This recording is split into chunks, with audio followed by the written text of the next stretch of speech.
So then Yelena told Nate what Nisha said. And he got all mad about it. Now Nate isn't talking Nisha or Yelena, and they're not talking to each other either. It's a whole thing.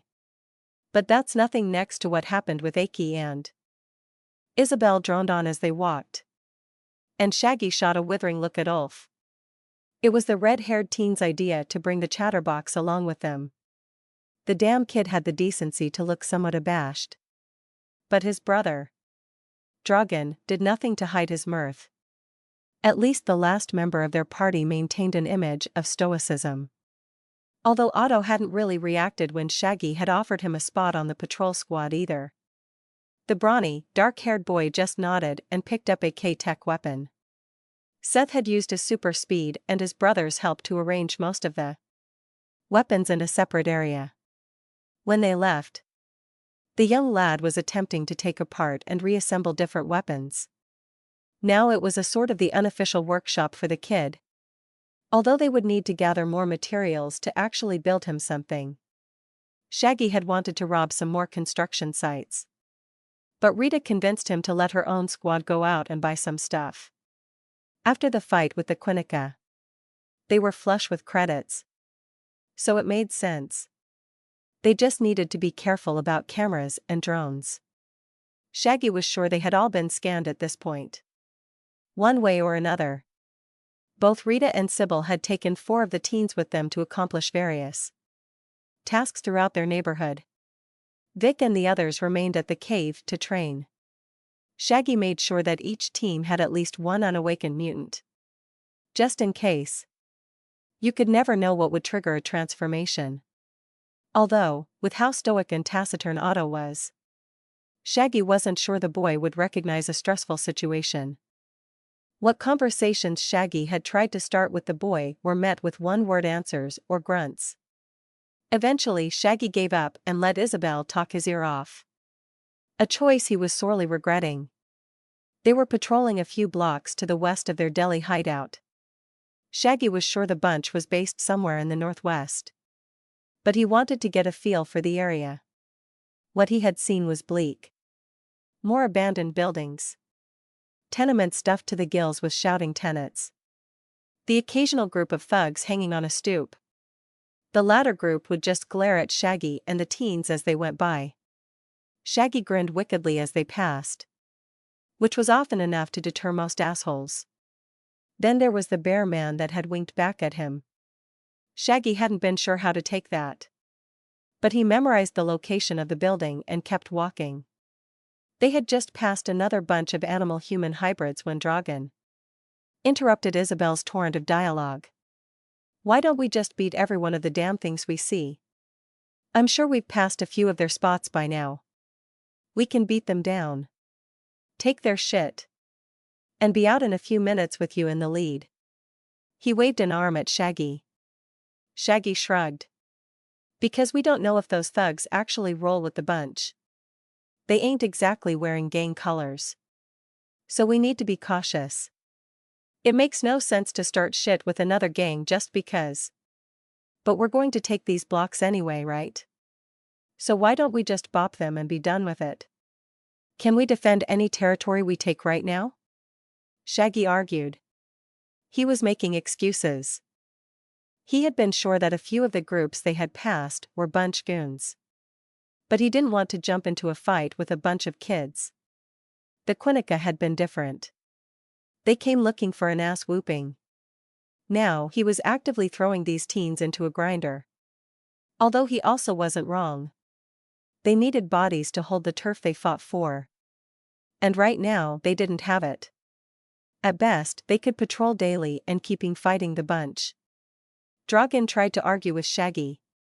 But Otto was the one who called him out. We aren't weak, you know? Shaggy grunted and came to a stop on the sidewalk. Without Isabel droning on. The street seemed extremely quiet. Dragan and Ulf looked at Shaggy and Otto. But the stocky boy just kept glaring at Shaggy. Shaggy met the stoic boy's eyes and sighed. I get that. But fighting to defend yourselves is one thing. Knowingly throwing you to the animal people feels different. What about George's warehouse? You had no problem flinging us into that, did you? Isabel argued. Shaggy groaned. It was a good point. He had been more than happy to use the teens when he was sure it would be a one-off. But now they were his people, his crew. The fact they were kids also didn't help.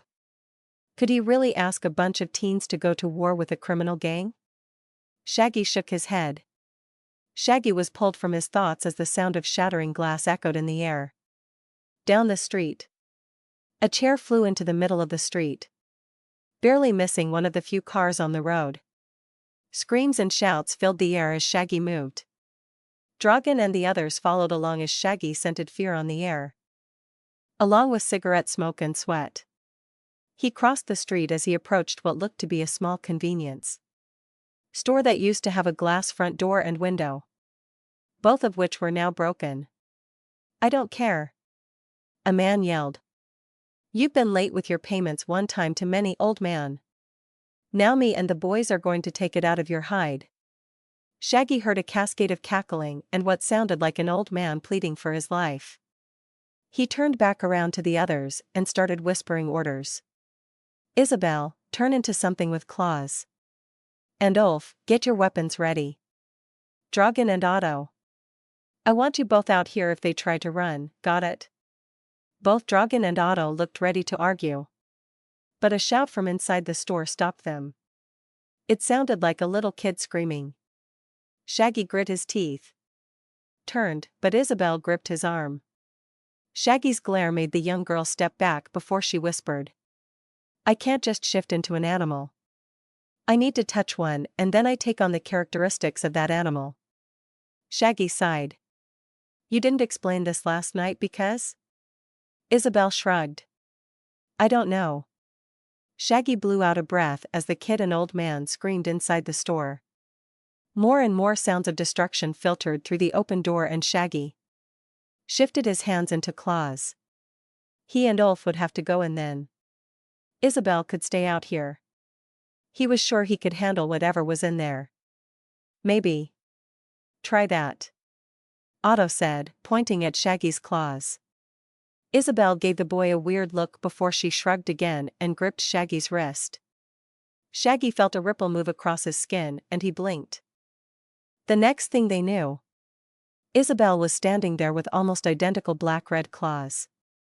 The young girl hopped excitedly.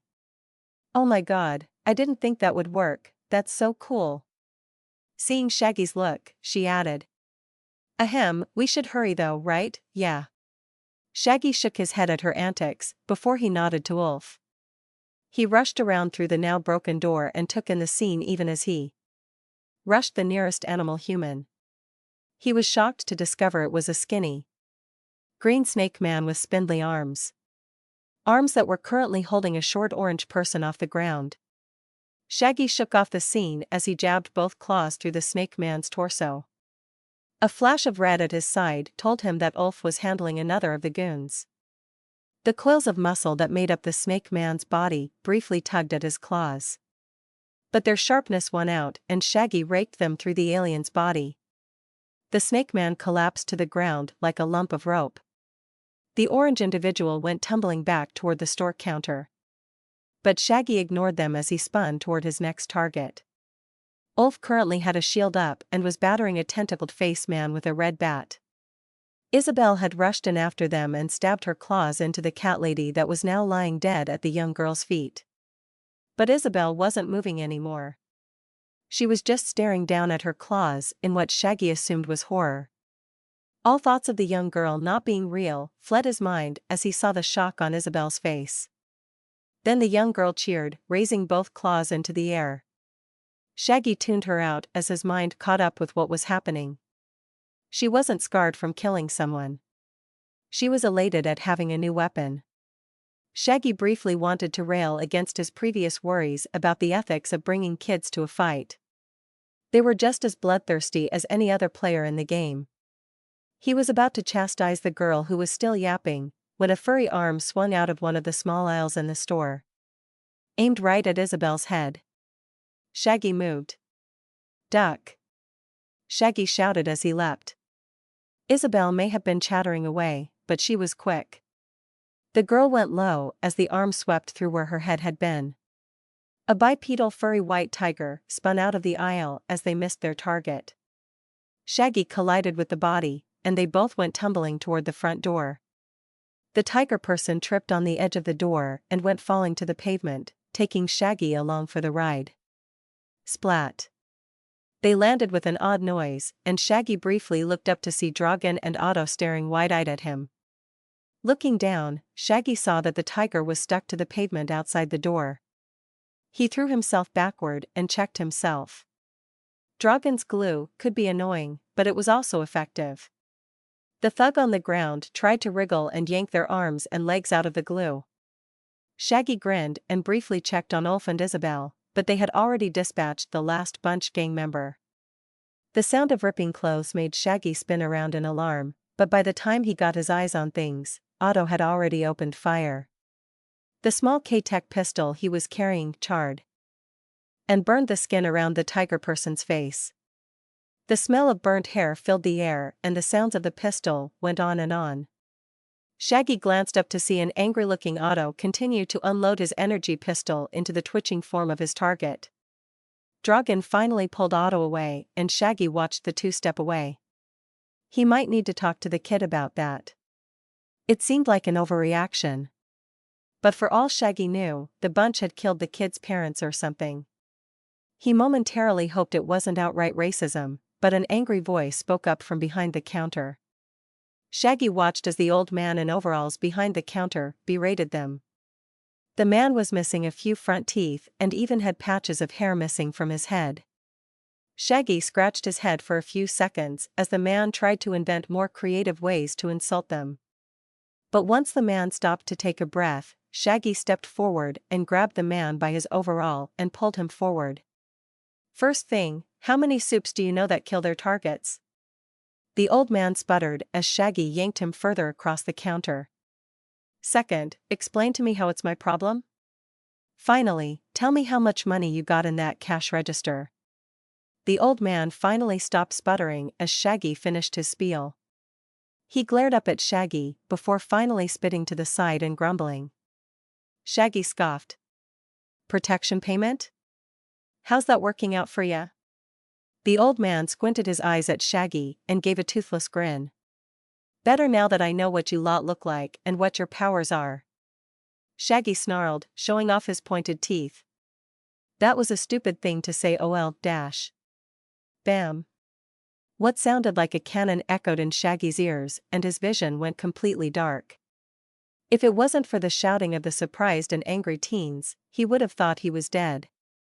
Instead, he felt the body of the old man he was still holding go limp.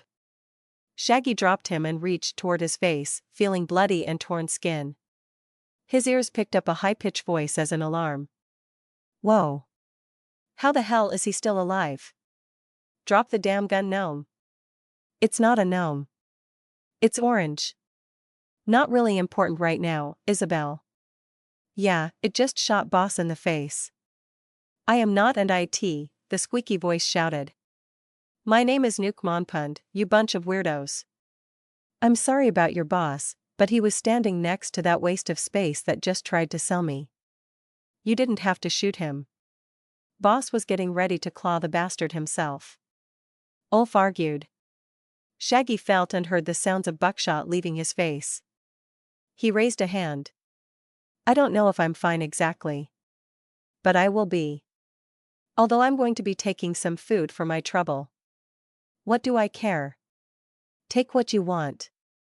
Well, it seems to me that with the owner dead, you are the one in charge of this place, Mr. Nuke. Ms. Nuke. Miss. One would think you lot had never seen a woman before. Nuke roared angrily. Shaggy pointed to his still healing eyes. Considering I haven't seen you yet, how about you cut me some slack? The tiny woman started grumbling under her breath as Shaggy's eyes fully healed.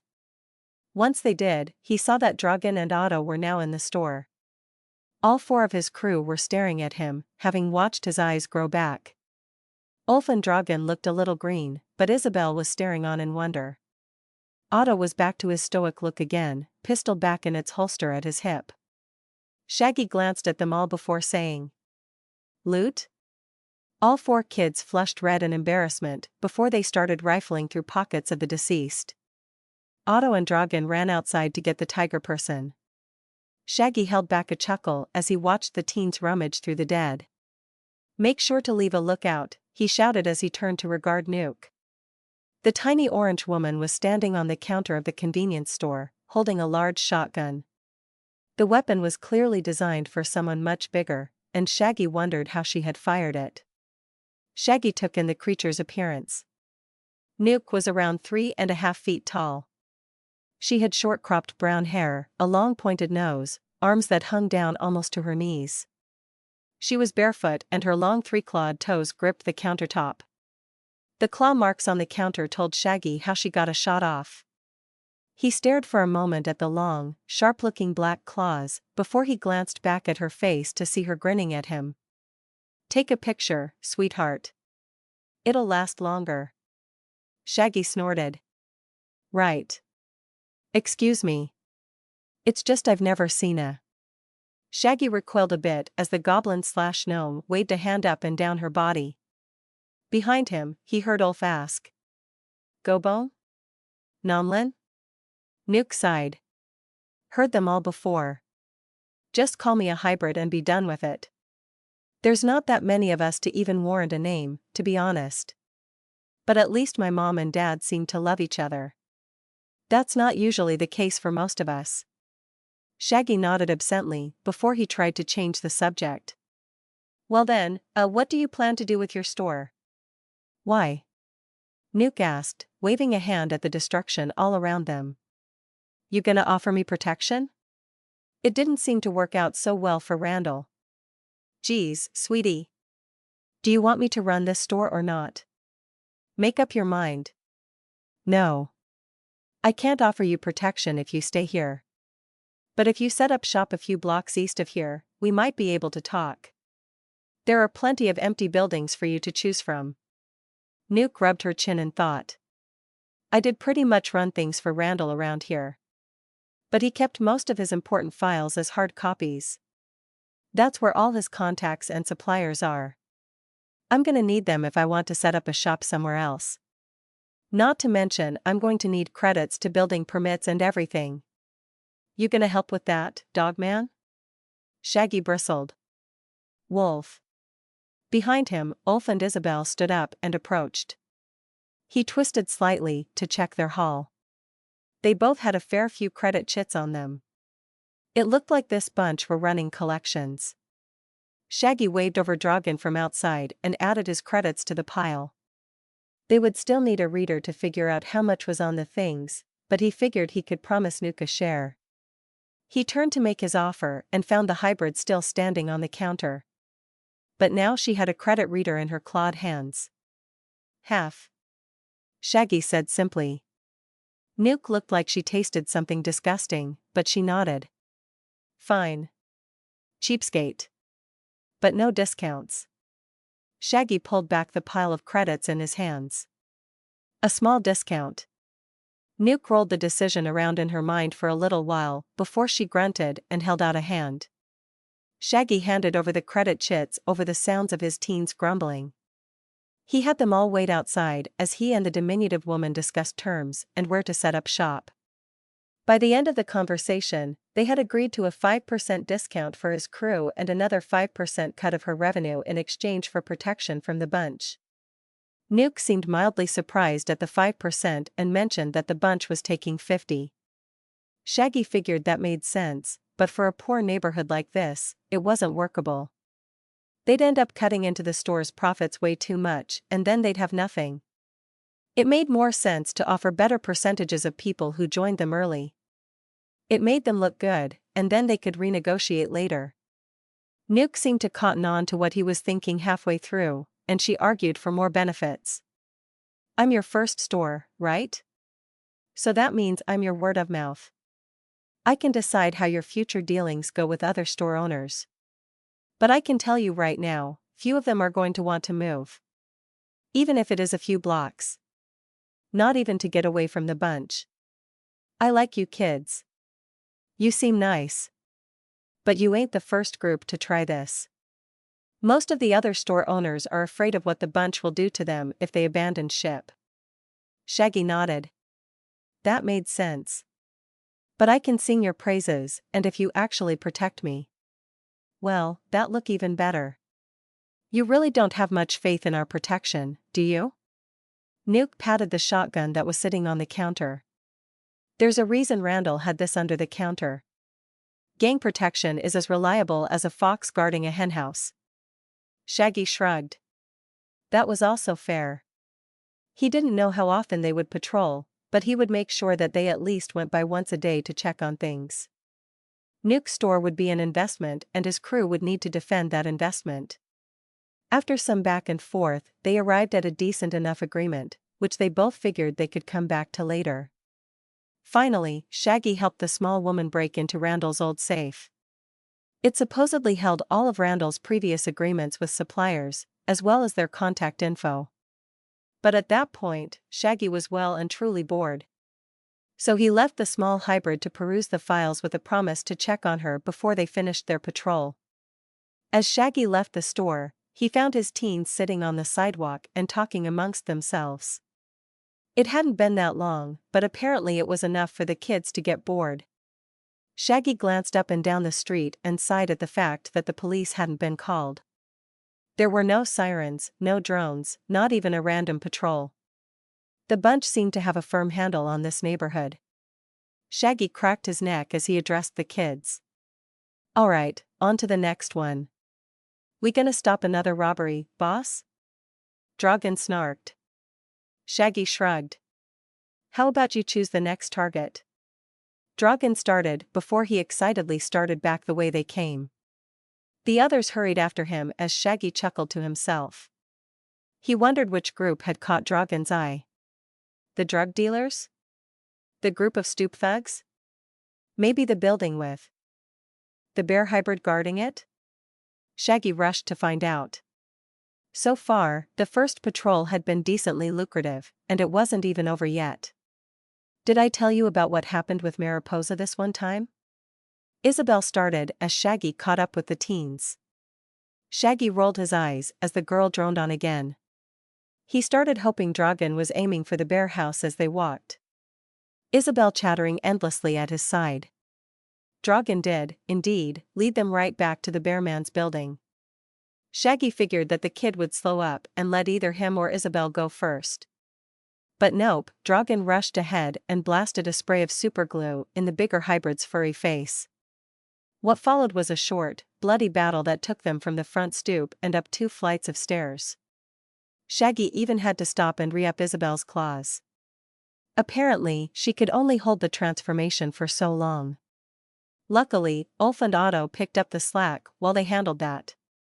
The fact that the abandoned building was some kind of hangout spot for the bunch made things trickier. It was full of animal-human hybrids running around screaming and even returning some of Otto's gunfire with their own. Shaggy had to physically shove Dragon back to stop the dumb kid from getting shot. He used his own body as a shield as Otto fired over his shoulder. Eventually, they cleared the second floor. But instead of looking proud, Dragon looked sullen, even a little anger at everyone else. But they didn't have time to unpack all of that, mostly because Shaggy didn't want to. Instead, he had the kids spread out and loot while he watched the front door. That took another 30 minutes, and then they were back on the street again. Happy and healthy. Seriously, what's your problem? Isabel asked. Well, some of them were happy. It's nothing. Dragon replied in a voice that convinced no one. He's pissy 'cause he thinks his power sucks. Dude. Shaggy snorted as the others chuckled at the red-faced Dragon. He literally took out the big bear dude at the start of the fight. Jammed enough glue in his face to choke him. Not to mention you broke that bird dude's jaw, Isabel added. Least you have powers. Otto said softly. Dragon looked at all of them before groaning. Arg. I know, but it still sucks. I mean, Shaggy tossed that hamster-looking guy across a room. Besides, that bird guy probably had hollow bones. A stiff wind could have broken him. Even you, Otto, shot more people than I glued up. Otto spun as they continued walking away from the building. Shaggy angled them southward and figured they could circle the block and then head one over. Dragon threw up his hands. You don't get it. Otto took a large breath and spun back around to face forward. Shaggy spared the kid a glance and saw he was shivering with a film of water in his eyes. Shaggy brought them to a stop so Otto could collect himself. It was the most the kid had said since they left the cave, and even Dragon looked a little surprised. Look, I'm so dashed, Dragon started. Don't. Just don't. Dragon nodded, and they stood there in silence as Otto continued to breathe hard.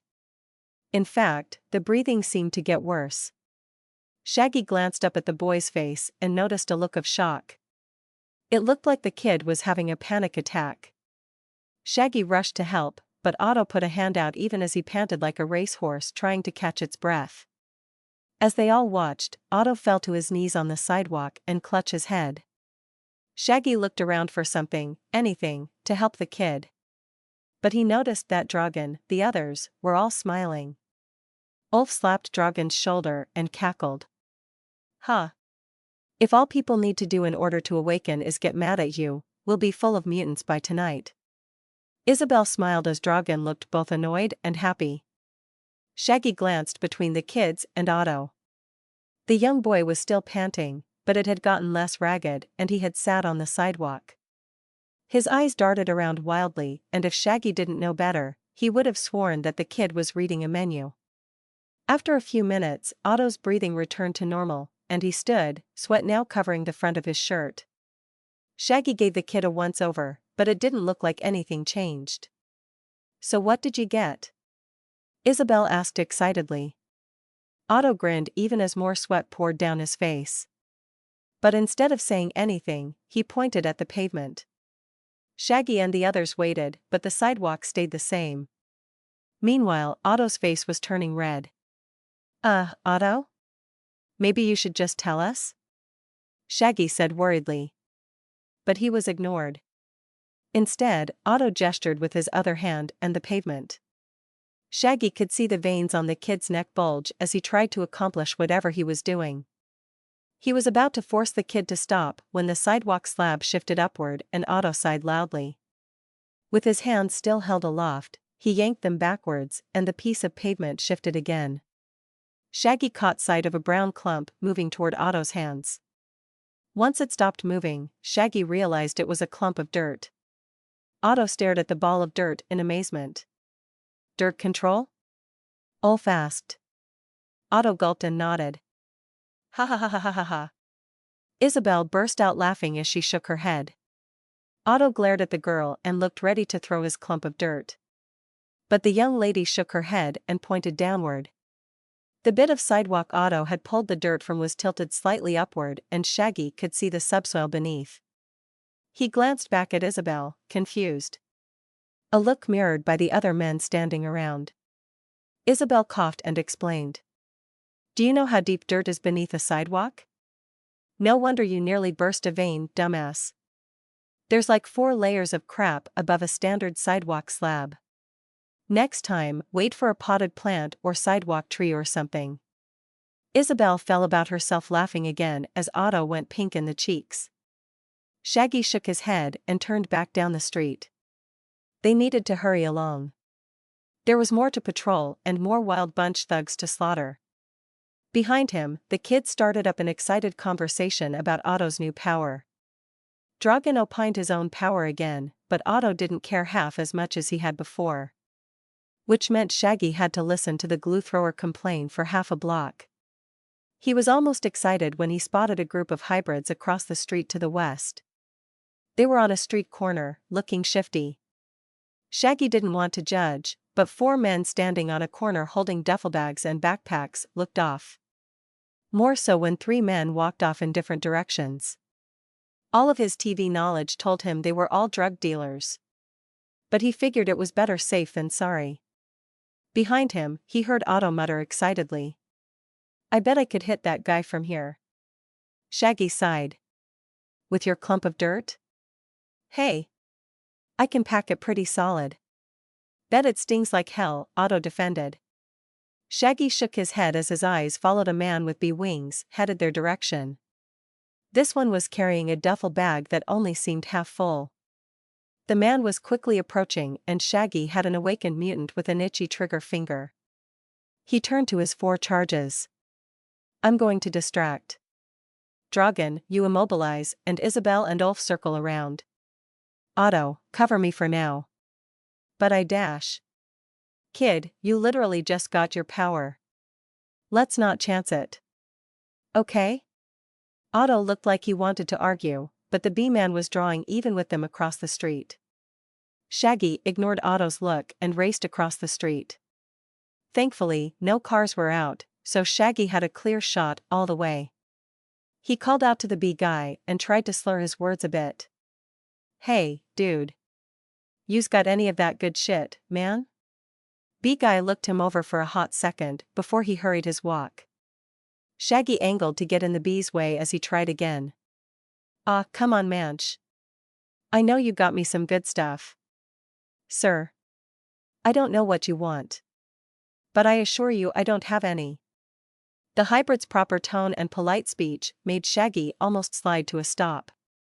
He thought he had gotten the wrong impression from the 4 men. Or maybe he had just chosen poorly. But before he could call everything off, Dragon hit the bee-man in the back with a spray of glue. The man's wings sputtered and died as Isabel and Ulf charged. Shaggy grimaced as he rushed forward to put a stop to things.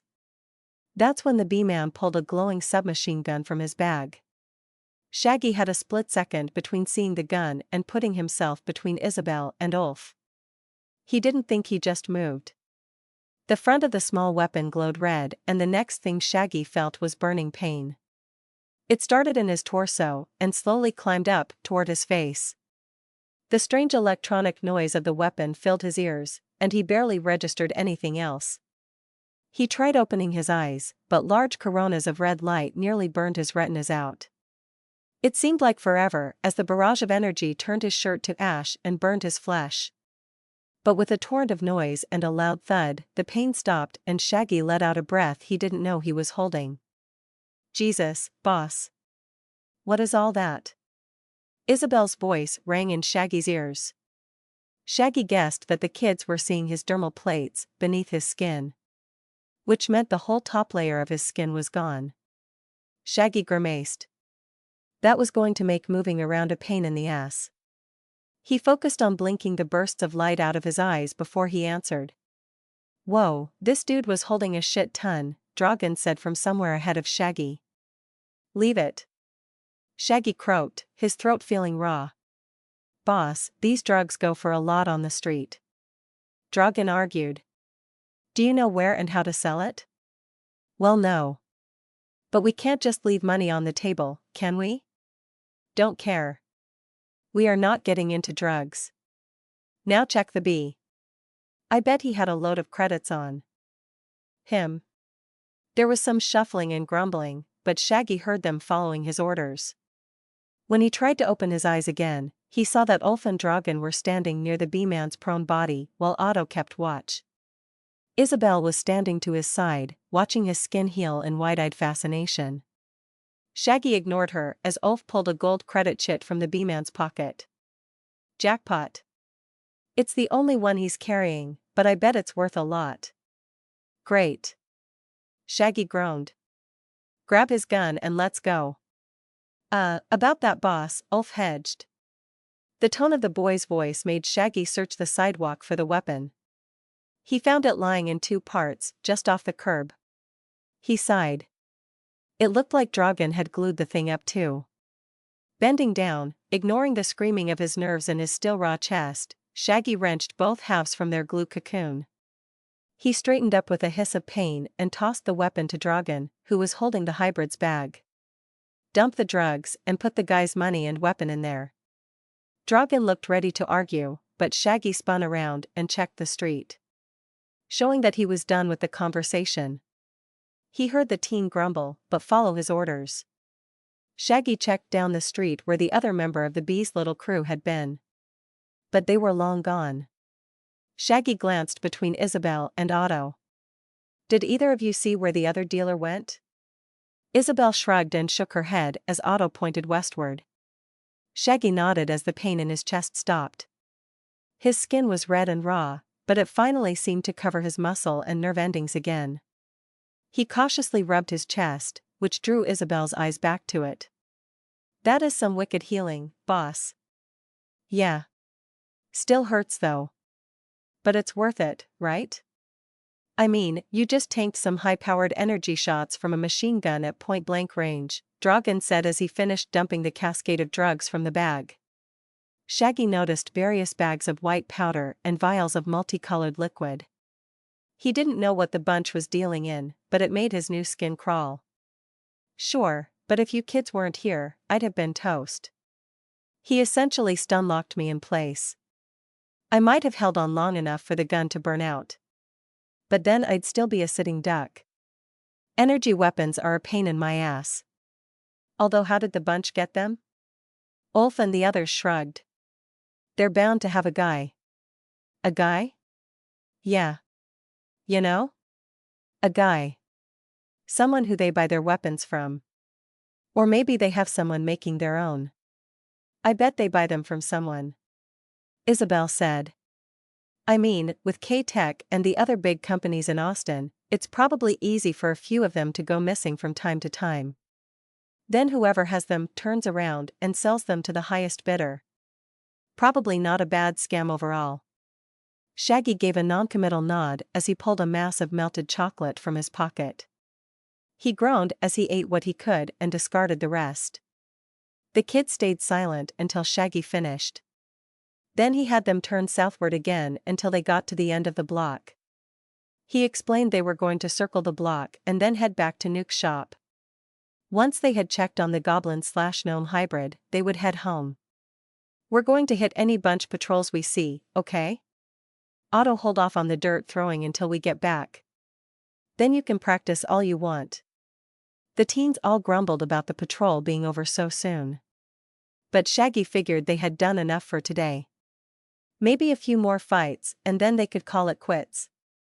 As they started walking again, Shaggy asked what the kids would have done if that B-man had been a civilian. I mean, it was pretty obvious that he was a thug for the wild bunch. Ulf said. "Yeah. How? What? How was it obvious?" Shaggy asked, seeking clarification. "I mean, he was a hybrid, looking sketchy, in this part of town. Chances were high he was with the bunch or some other gang. That seems like profiling," Shaggy argued. All four teens gave him a look before they shrugged simultaneously. Dragan scratched the back of his head. "I don't know, boss. It just seemed like he was a bad guy. But if he wasn't, then we just wash the blood off our hands and move on." Shaggy turned that thought over in his head until he had to shake it off. That was a dangerous way to think. He would have to talk to the others about target assessment later. Maybe find a better way to identify local gang members. Instead, he turned to what happened to the bee hybrid again. "So what happened to the bee guy, anyway? I mean, I saw the body, but who killed him?" Ulf pointed two thumbs at his face. "This guy. Slashed into his stomach while he was lighting you up, boss. Well, next time be faster. I only have so much skin and regrowing it itches. Sorry about that. I didn't know if we could move around you without drawing fire. It wasn't until Mr. Gluotastic jammed up the gun. That's when I moved." Shaggy snorted as he looked at Dragan. "Still feel useless?" Dragan shrugged. "I still think it's a limited power. But I'll use what I got. Especially if you are there to tank the hits long enough for me to aim my spray, probably." The conversation fell into amiable chit-chat as Shaggy led them around the corner and up the south side of the block. Fortunately, or unfortunately, as the kids saw it, they made it all the way back to Nuke's store with no trouble. In fact, Shaggy felt that some of the bunch had retreated from the streets. It was weird. Civilians popped out of their homes and stared at the empty streets. The thugs on corners and stoops disappeared entirely. Shaggy guessed or hoped that the bunch was rallying their forces to push their patrol out of the neighborhood. If they hurried, they could rush back home before any of the bunch mobilized. Nothing better than a paranoid enemy. The conversation with Nuke was short and to the point. The hybrid had already known what she wanted to do and was ready to light Randall's old store on fire before she left. Shaggy had to literally take the matches out of her hands.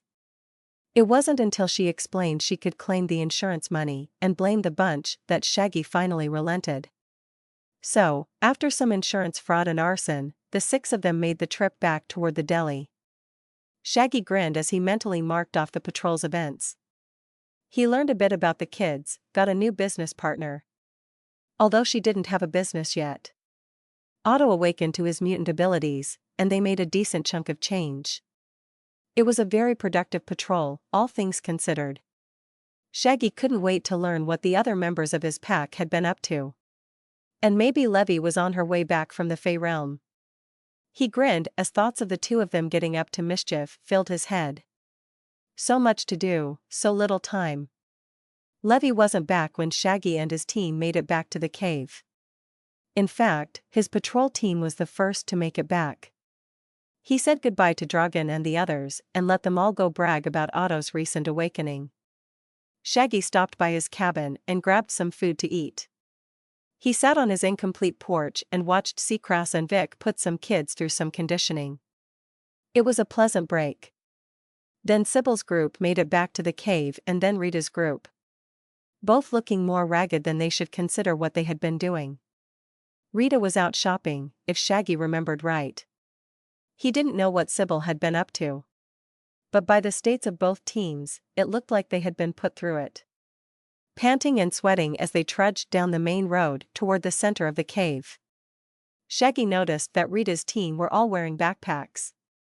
Which made sense. The statuesque werewolf was planning to purchase some necessary items for the cave. Which was probably why all of them looked tired. Having to lug supplies all the way back had to be annoying. Also, none of them seemed to have any battle damage. No holes or blood on their clothing. Shaggy turned his gaze to Sybil's team and grimaced. If anything, they looked worse. Sweat was pouring down their faces, and a few looked ready to puke. But unlike Rita's team, these kids weren't carrying anything. They were, however, all glaring at the petite blonde woman with a hatred bordering on utter contempt. Shaggy bit into his sandwich and watched as both teams made it to the clearing and were given orders by his pack mates.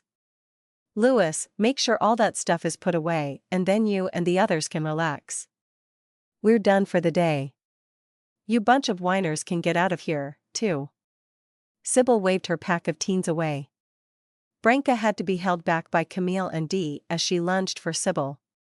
There was a brief scuffle as the kids got their friend to calm down and walk off. Shaggy raised an eyebrow as he watched the kids walk off. He tried to get answers via the mental link, but all he got was that Sybil was annoyed and Rita was mildly proud. Finally, he wound up asking what he was thinking. What the hell, Sybil? Shaggy chuckled as Rita spun on the shorter woman. You what? Hey. I didn't go over 15 miles an hour. They needed the exercise. They obviously have too much energy if they can run their mouths that much. That's not the point. They're kids, you maniac. How far did you make them run? I don't know. It was 2 miles from the used dealer to the junkyard, and then another couple from the junkyard to the deli. So maybe 4 miles? 4 miles? No wonder those kids looked ready to collapse. You damn slave driver. Bah. They were annoying me. Shaggy shook his head with quiet mirth. So you went out and got us a vehicle and then went to a junkyard?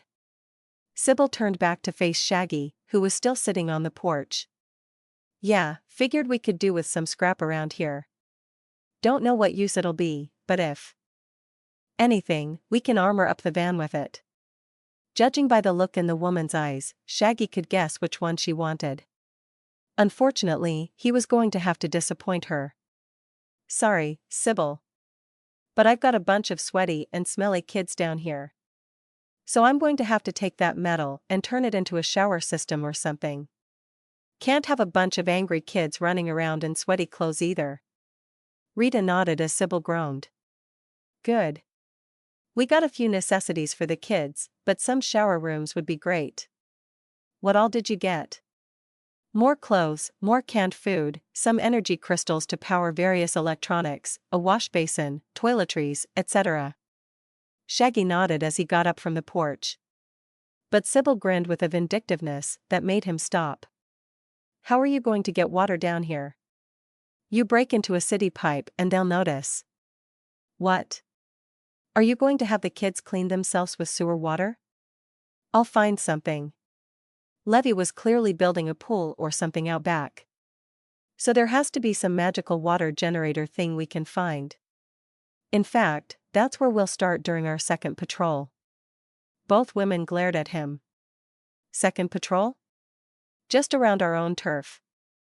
My group marched straight into enemy territory today and found a few stores that looked pretty run down. We even convinced one to move shop to our territory. I want to see if we can get a few more and what kinds of buildings we are working with. We can't go around buying buildings, boss. We don't have the capital. Rita opined. Yet. Shaggy stated, smiling. But we'll get it one day. But for now, I just want to see what we are working with. Besides, we don't have to buy a building to own it. What? Sybil asked, twisting her head in confusion. Shaggy simply smiled and walked over to where the kids were all sitting and talking. Seacrass and Vic seemed to finish with today's training. So Shaggy gave them all a wave as he moved closer. A few looked over at him. He saw mixed expressions of happiness and exhaustion. It seemed that all the kids today had been put through it. Although Mari looked a little pissed at being left behind. Shaggy waited until the 3 patrol teams joined the mass of teens before he raised a hand for attention. There was some mild chatter going on. Mostly from Sybil's patrol team, who were all loudly chastising their leader. Shaggy waiting until he had everyone's attention, including his pack, before speaking. So it seems we all had a productive day. Which is great, but it's not over yet. I still want lookouts posted in the diner. I also want to get another group together for a local patrol. We don't have much in our territory, but I still want to make sure we keep it. We need to see if there are any locals and see how amenable they are to our protection. Shaggy saw a few of the kids back away from his grin, but he ignored it. Also, I want to check the neighborhood buildings and see if there's anything we can use. So this is where your local expertise is going to come in handy. I want to figure out who's coming with me on the second patrol. Several hands went up and Shaggy had to stifle a chuckle as Mari practically jumped in place. He looked around and noted that even some kids from the previous patrols were eager to head back out. But he didn't want to tire them out too much. Not to mention, bringing exhausted teens on an evening patrol was just poor planning. Instead, he mentally selected a few of the teens before looking around. Stanley was nowhere to be found. He wanted to take the newest member of his pack out with the new group to show his placement in the new hierarchy. He knew some teens were a little peeved at the slim boy's rise to pack member. But he needed to show solidarity with his pack. Vic caught his attention with a wave and pointed toward the teens' dorm-style building. Shaggy raised an eyebrow, but Vic said nothing. All he got from the link was that Seacrass was a little embarrassed and Vic was bemused. He grimaced as he returned to looking at the kids. He had made his choices, but he waited for a few beats before he quickly pointed. Mari, Yelena, Nate, and Petrie. You're with me tonight. To the rest, get some food, get some rest, and set up rotations for the lookouts. We also need to find a way to generate water down here, so think about that. Shaggy turned to walk away as his chosen teens joined him excitedly. But a brusque voice stopped him. It was somehow both intimidating and politely curious. Shaggy found it such an odd mix that he had to turn as the young woman asked her question. About the patrol teams. Are they set in stone? Branka asked. Shaggy grinned, which turned into a wide smile as Branka didn't back away from his sharp teeth. No. Patrols will be on a rotation. So we don't know what you'll get until the day. Shaggy turned back around as he heard a smattering of loud cheers and gratitude towards God. Probably all from Sybil's patrol. He grinned as he noted Sybil's red cheeks. The woman huffed and turned back toward the entrance tunnel. Shaggy was sure she was going to work on her new van or something. Shaggy turned, ready to go grab Stanley. But he stepped right into Mari as the young girl was practically glued to his back. He took a few steps back as he glanced at her excited expression. He was surprised at how excited she was. But figured it was better than the alternative. The other three were all milling around him as well, looking lost. Shaggy had purposely chosen 3 of the unawakened mutants. He wasn't going to throw them into the deep end and see if they could swim. But he wanted to get them out and about. You lot go grab some weapons from Seth. Just whatever you are comfortable using and something you can easily hide. Drone patrols are scarce, but if they catch you with a K-Tech weapon, they'll be all over us. The 3 nodded as they rushed off toward where Seth had a small tent set up. He had most of their weapons arranged around it. The speedster was practicing his infant engineering skills. Something Shaggy hoped bore fruit. Stepping around Mari, Shaggy went to go grab Stanley.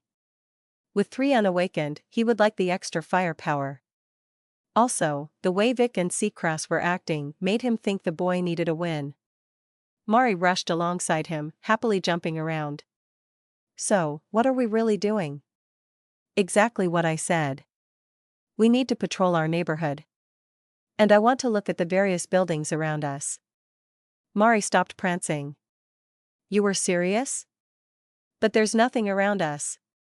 Most of it is abandoned tenements and sleazy hotels. I think there's a laundry somewhere.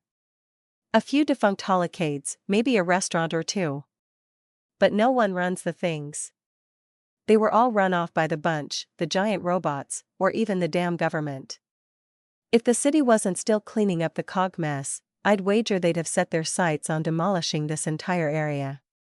Maybe rebuild it as a shopping center or something. Shaggy digested her words as he entered the teens' dormitory. The first floor was a large common room area. There wasn't much in the way of entertainment or seating. But a few of the teens were lounging around, commiserating or telling stories about their patrols. Shaggy gave Ulf a wave as he walked toward the hallway. Mari was hot on his heels. Her assessment of the neighborhood was about what he expected. Although he really wanted an estimate of how many people were still around. Those people could be the start of his plans if they were skilled enough. As for City Hall and the government, they'd leave the area alone if it started making money. Right now, it was just a few blocks of empty buildings wasting space. But if Shaggy could get a few businesses up and running, that would be a start. But it was going to take credits. Credits that other people had. They were going to have to pull jobs in the surrounding blocks. Luckily, the bunch seemed ripe for the picking. Shaggy walked down the hallway. Past a few closed doors and realized he did not know where he was going. He turned back to Mari. The girl was still waiting for his explanation about their patrol. But he stayed mum as he asked. Where's Stanley's room? Mari pointed over her shoulder. Back the way they came. He was the first door on the right. But why? What do you need him for? He's coming with us. We might need his strength, and I would like a trump card if we get into the shit. Pfft. He's not that strong. Seacrest tossed his scrawny ass around most of the day. Shaggy felt his eyebrow crawl up his forehead. Really? Yeah. I mean, sure, Stan's got power now. But against a trained fighter? Seacrest took him apart.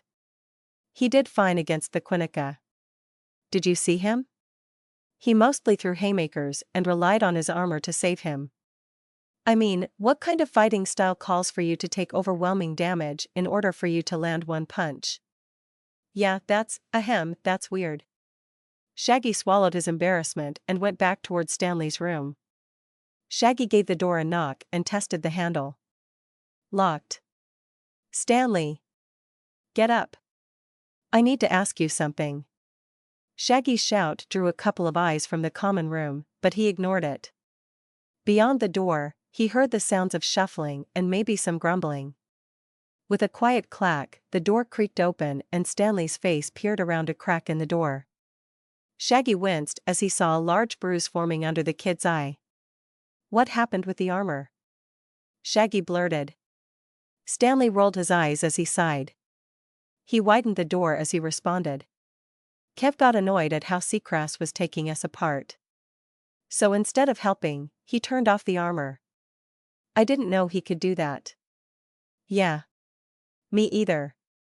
Stanley winced as he shifted on his feet.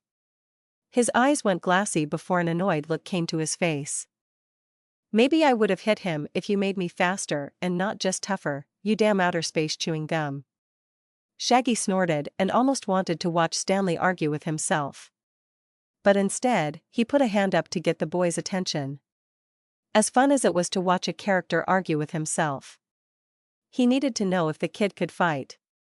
"I'm going out on an evening patrol. Was wondering if you wanted to come?"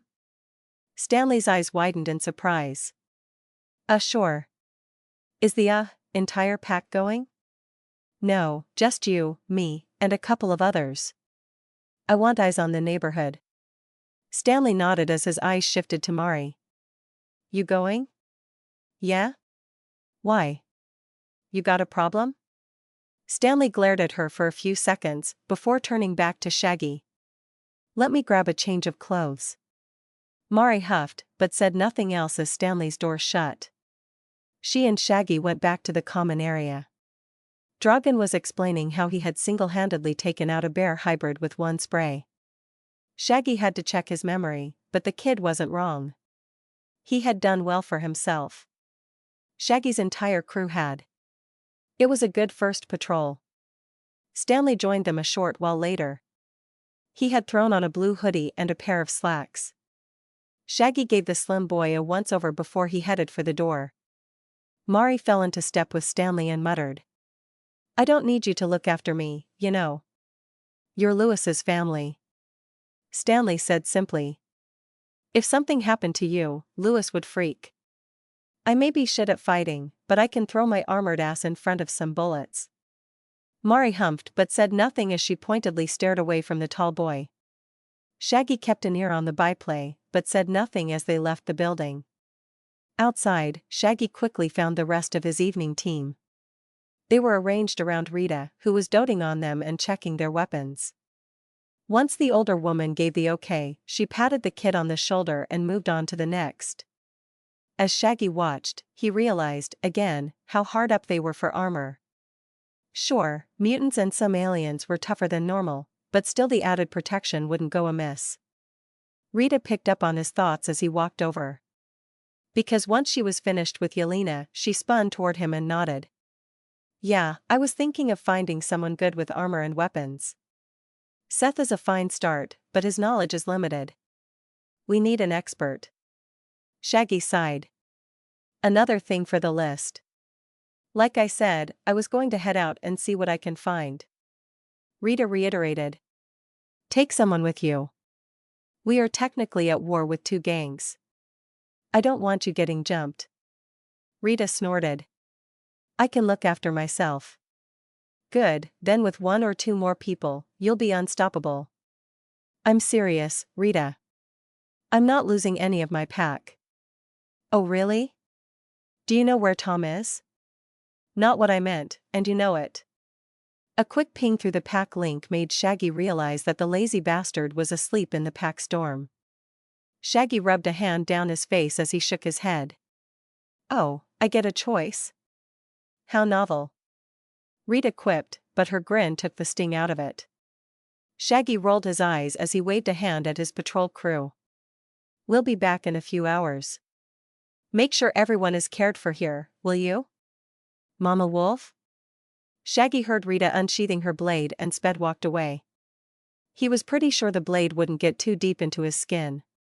But he was sure Rita was going to do her damnedest to draw blood.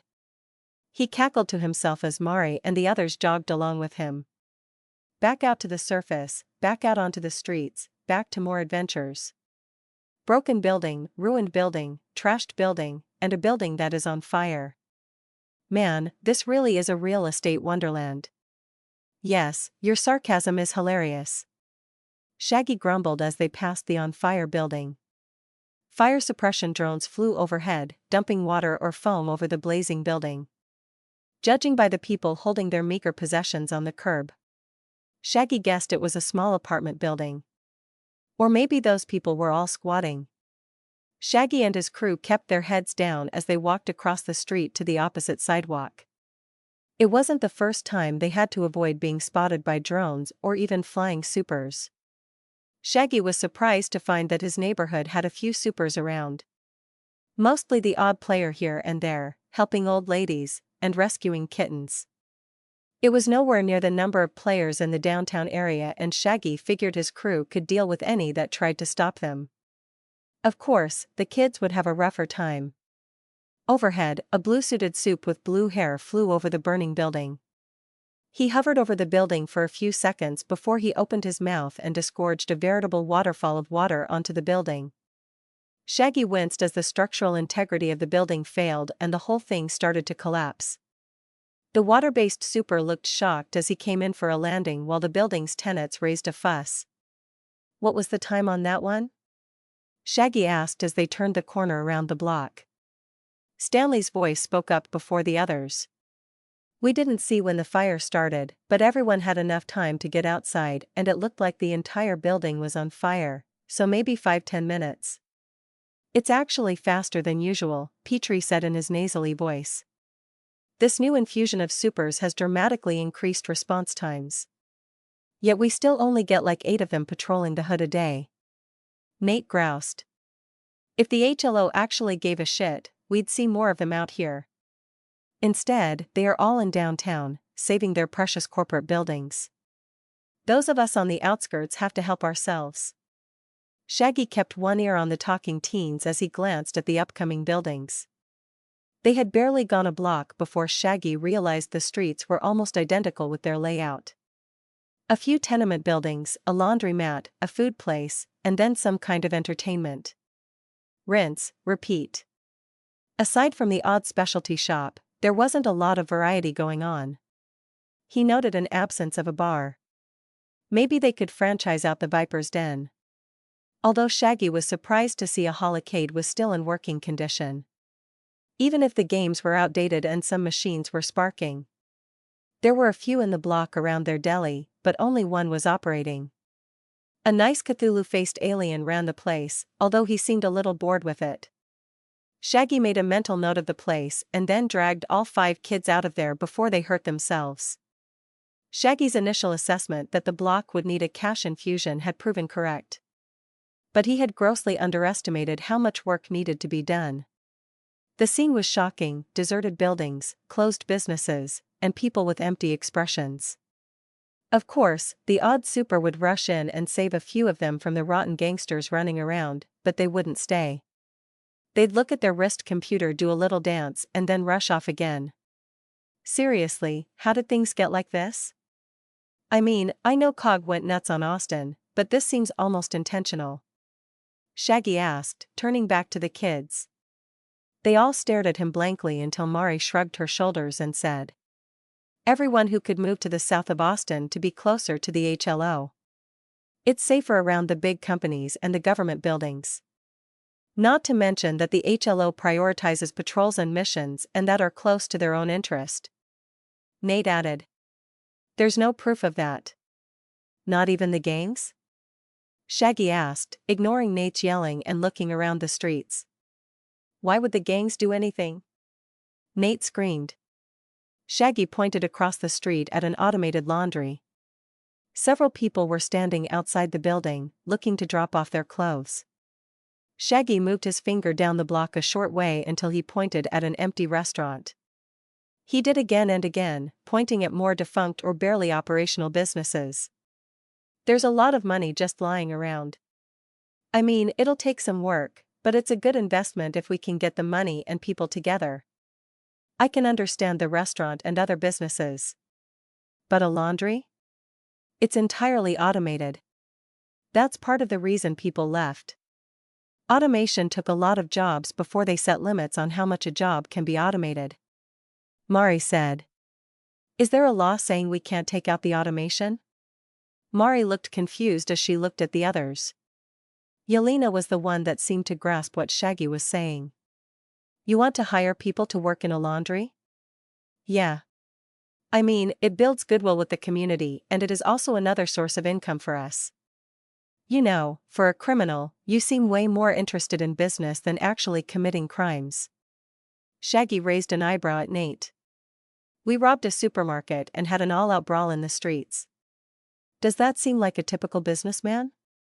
Don't get me wrong, we're going to be running rackets out of the backrooms. But out the front? We want everything to look nice and clean. How do you think Donnie Rax hides his illicit dealings? Nate looked thoughtful as Stanley answered his question. Donnie Rax uses his parents' political power and connections to hide his dirty secrets. It's an open secret, but no one touches him. Maybe it's a poor example. But y'all see what I'm trying to do here, right? We need capital. Will we steal it and put it into the community and build up some businesses? Businesses we take a cut from and use to hide our more illegal trades. What illegal trades, though? You don't seem to like drugs? So what are we doing? Shaggy shrugged again. Gambling houses, gun running, protection, maybe some loan sharking. I don't know. We'd have to decide. But I'm thinking gambling would be the easiest. Mari shook her head. Would have to find a psychic blocker or have a stringent entrance policy. Mind readers are hell on the gambling industry. So we'll get bots to do it. That's all for the future. First, we need to build up capital. How do we do that? We take it from the bunch. They seem to have a surplus of cash and you lot could use the experience. Hey! We did pretty good against those vampire guys.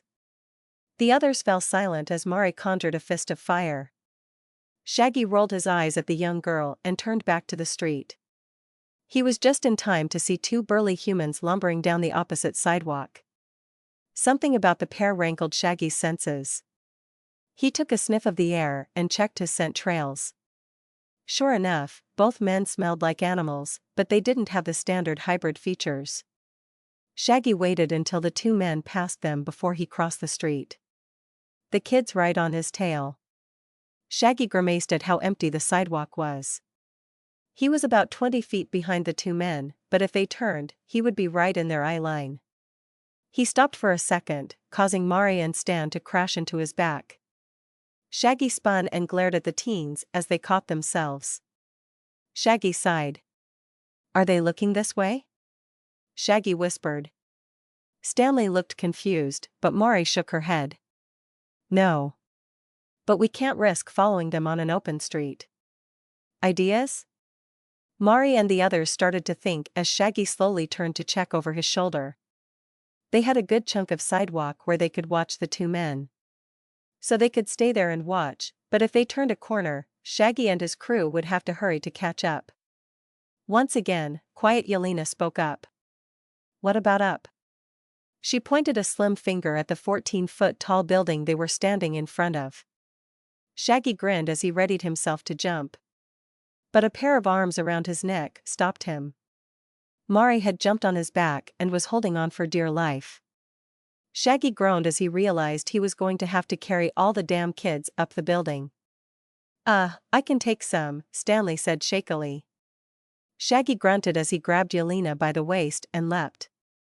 Even with the added weight, Shaggy reached the lip of the roof. He gripped the edge with his right hand and lifted them enough for Yelena to pull herself over. He was just setting Mari down on the roof when Stanley crashed into the side of the building and went tumbling across the rooftop. Nate and Petrie sprawling across with him. Shaggy groaned and pointed at the far edge. Mari, check to see what the two targets are doing. Nate, Petrie, y'all alive? Yeah, Petrie groaned. Despite Captain Dingus' attempts to kill us. Nate growled. Stanley was already standing looking physically fine, but extremely embarrassed. Sorry. I misjudged the distance. We noticed. Petrie and Nate screamed. Shaggy shushed them all before he glanced at Mari at the edge of the roof. She gave him a thumbs up. Shaggy exhaled and moved toward the eastern side of the building. The two men were still heading that way, so they need to cross over to the next building. Luckily, most of the buildings on the street were connected, with a few exceptions. So Shaggy went running across as the kids hurried to keep up. It was on the first jump that they had problems. Shaggy was waiting for the others when Nate and Petrie charged him.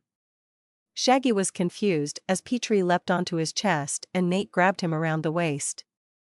"You're taking us across this time," Nate ordered. Shaggy sighed as he wrenched both boys off of his body. "It's a 4-foot jump. Y'all can handle that." "Yeah, but why risk it?" Petrie asked, trying to grab Shaggy's shirt. Shaggy rolled his eyes and took a strong hop backward. He easily cleared the gap and then waited for the teens. Nate and Petrie were glaring at him, but Mari was already running. The petite mutant cleared the gap and came to a running stop next to Shaggy. Stanley went next, clearing the gap, followed by Nate. Yelena and Petrie glanced at each other before the green-haired girl took a running start and tried to jump. Shaggy swore as he saw the girl's foot catch the rim of the roof. He moved, but he knew he was going to be too late. Yelena went over the side of the roof in the slim space between the two buildings. Mari and the others all gasped in alarm and ran to the edge. Shaggy listened for the sound of a body hitting the pavement, but instead all he heard was a grunt of annoyance. Looking down into the 4-foot space, Shaggy saw Yelena's 5'2" frame laying flat with her arms and legs against the walls.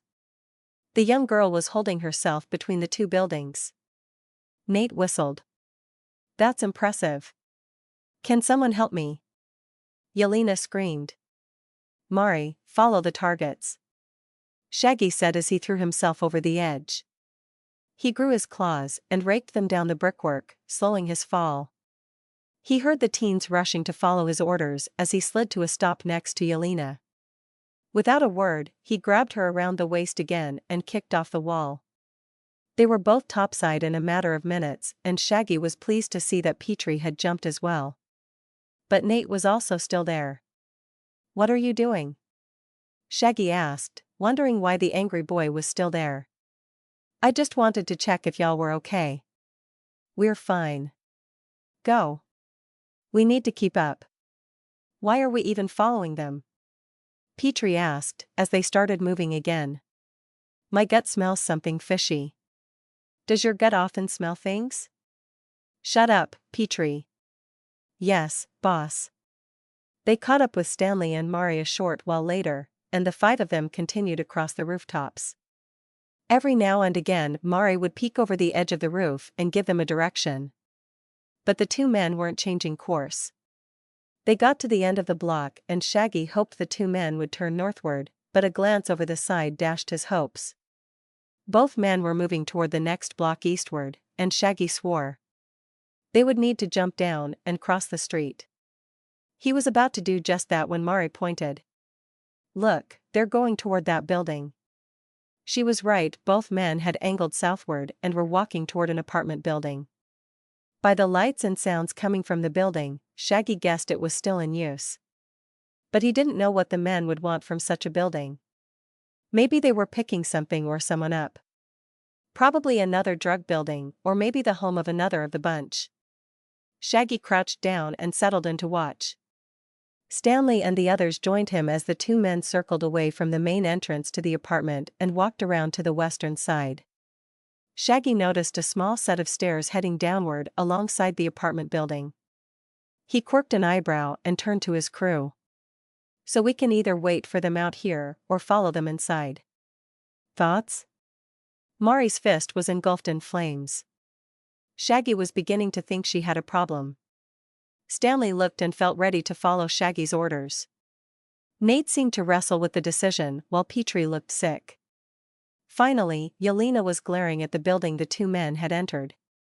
Shaggy snapped his fingers until the green-haired girl snapped out of her stare. "Ya okay?" Yelena nodded. "Yeah, it's just that's the building where my folks abandoned me." I was 8 years old. Left me sitting on the stoop like luggage. Really? Now that's interesting. Shaggy grinned as he looked across the street again. Something slammed into his waist again as a weight hit his back. Shaggy sighed as he felt Petrie's hot breath on his neck. He glanced down to see Nate with both arms around his waist. He winced a little as both boys yelled at the same time. Dibs. After Shaggy detached Nate and Petrie from his body, he crossed the street and aimed for the apartment building. The two men were still inside and he wanted to jump them as soon as they came out. A loud clang behind him told him Stanley had landed with the girls. So he led all 6 of them toward the western edge of the building and waited on the other side of the steps. When the 2 men came back up, Shaggy and the others could jump them from behind, hide their bodies in a dumpster, and take their weapons. Then they could deal with this Kexar character. Mari gave him a quizzical look and Shaggy responded by growing his claws. Mari nodded and summoned a ball of fire while Stanley went silver. Nate, Petrie, and Yelena all drew pistols. But Shaggy noted that Yelena looked a little pale. This was a different situation than it had been with the Quinnica, and Yelena seemed to recognize what she was about to do. All Shaggy could do was hope she didn't choke. But with him and Stanley here, they could most likely take out both men. On the opposite end of the terrified or not spectrum was Nate. The boy looked ready to blast the thugs to ashes with his K-Tech pistol. Petrie was somewhere between the two, viewing the entire scene with a look of mild detachment. So what do we do with them once we're done? Stanley asked. Dumpster. Shaggy growled, waving a hand over his shoulder down the alley. What dumpster? Shaggy spun and found that there was, indeed, no dumpster in the alley. He growled as he tried to think of something, but Mari waved her flaming ball in his face. I can burn them. Do you know how long that takes? Also, is your fire even strong enough? Shaggy groaned as he pointed at Yelena. The young girl jumped as he ordered. Run to the other end of the alley and see if you can find anything. Sewer entrance, dumpster, trash can. Anything to hide a body. Okay?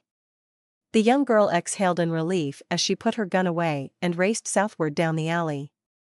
Shaggy shrugged. At least that was one potential problem dealt with. He turned to see Mari smiling at him for a change, but he brushed it off and went back to waiting for the 2 thugs. He looked down over the railing that stopped people from falling into the recessed staircase. It was pretty much a straight shot down the stairs to the door. A light whirring brought his eyes to a small circular camera that was seated in the wall next to the door. Shaggy ignored the weapon and threw himself over the edge. It was barely a 6-foot drop, but the thug got a shot off as Shaggy fell. A green flash of light, a brief twinge of pain, and Shaggy hit the thug with both claws. They ripped through the man's shoulders and halfway down his chest.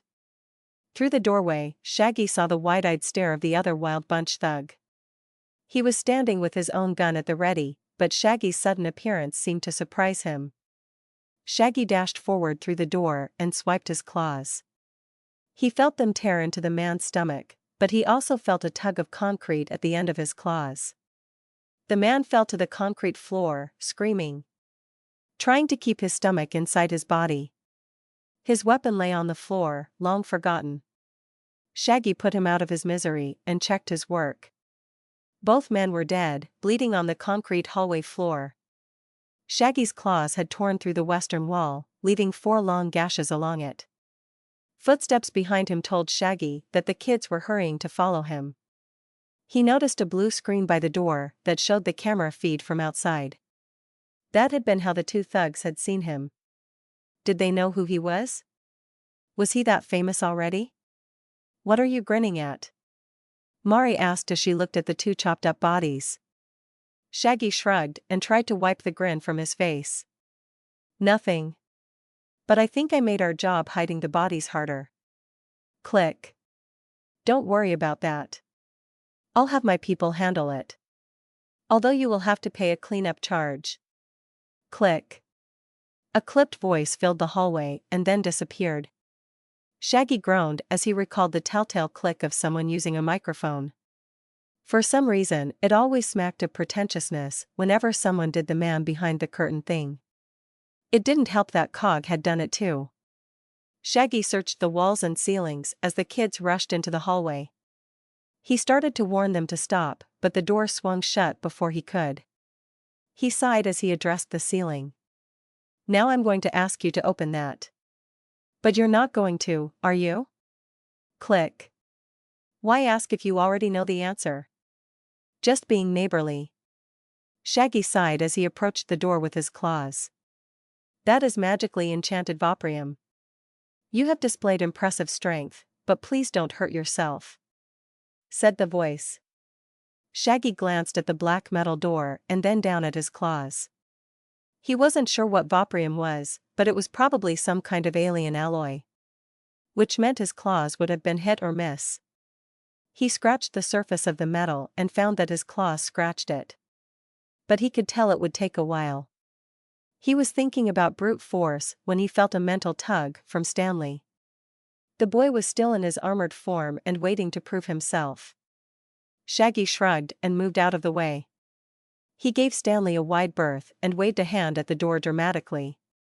"Please, don't try. That door can handle a simple warrior caste Quinnica. It's honestly a lit dash." Screech. Stanley hit the door at a quick run. His odd haymaker caught the door near the handle and wrenched it loose from the cement wall. It twisted off its hinges and slammed, sideways, into the stairs. Outside, Shaggy could hear footsteps and Yelena appeared on the stairs. The young girl looked at the door and then up at Stanley. Shaggy was pleased to see she had her gun ready. She may have been afraid of the fight, but she wasn't stupid. Shaggy addressed the ceiling again. "You'll have to forgive me. I don't like feeling caged in." "Ahem, I see that. Enter the far door to do business. But if you are here to make trouble, Shaggy, then even your prodigious healing won't help you." Click. Shaggy felt his grin spreading on his face again. He was getting famous. After making Nate, Petrie, and Yelena stand guard near the stairs, Shaggy took Mari and Stanley down the hall. It was a short walk ending in another Voprium door. Shaggy grinned as the door swung open as they approached. Making sure he was in front, Shaggy pushed into the room and swept his gaze across it. It was a large, empty cement room with two enormous cages on the far side. In the center was a large wooden table where a man was seated. He was flanked by two extremely large aliens. One was a large gray man that seemed to be made of rock. The other Shaggy could only think of as a large female ogre. Both of their heads nearly scraped the 12-foot-high ceiling, and Shaggy heard Mari gulp loudly. He gave a mental order for Stanley to grab Mari and run if shit went sideways, but otherwise he moved into the room as confidently as he could. "Mr. Shaggy?" asked the human-looking fellow at the table. He was playing with the ends of his suit jacket and not looking at Shaggy. Shaggy nodded as he stood before the table. Apparently, customers didn't warrant a chair. But that was fine. It would make it easier to pounce on the ogress. She looked like the softer target, what with her having actual skin and all. The rock alien was going to be a slog. "Kexar?" Shaggy asked as he put his hands in his pockets. "That's me." The man almost sighed. Shaggy snorted. "Why don't I believe you?" Kexar shrugged.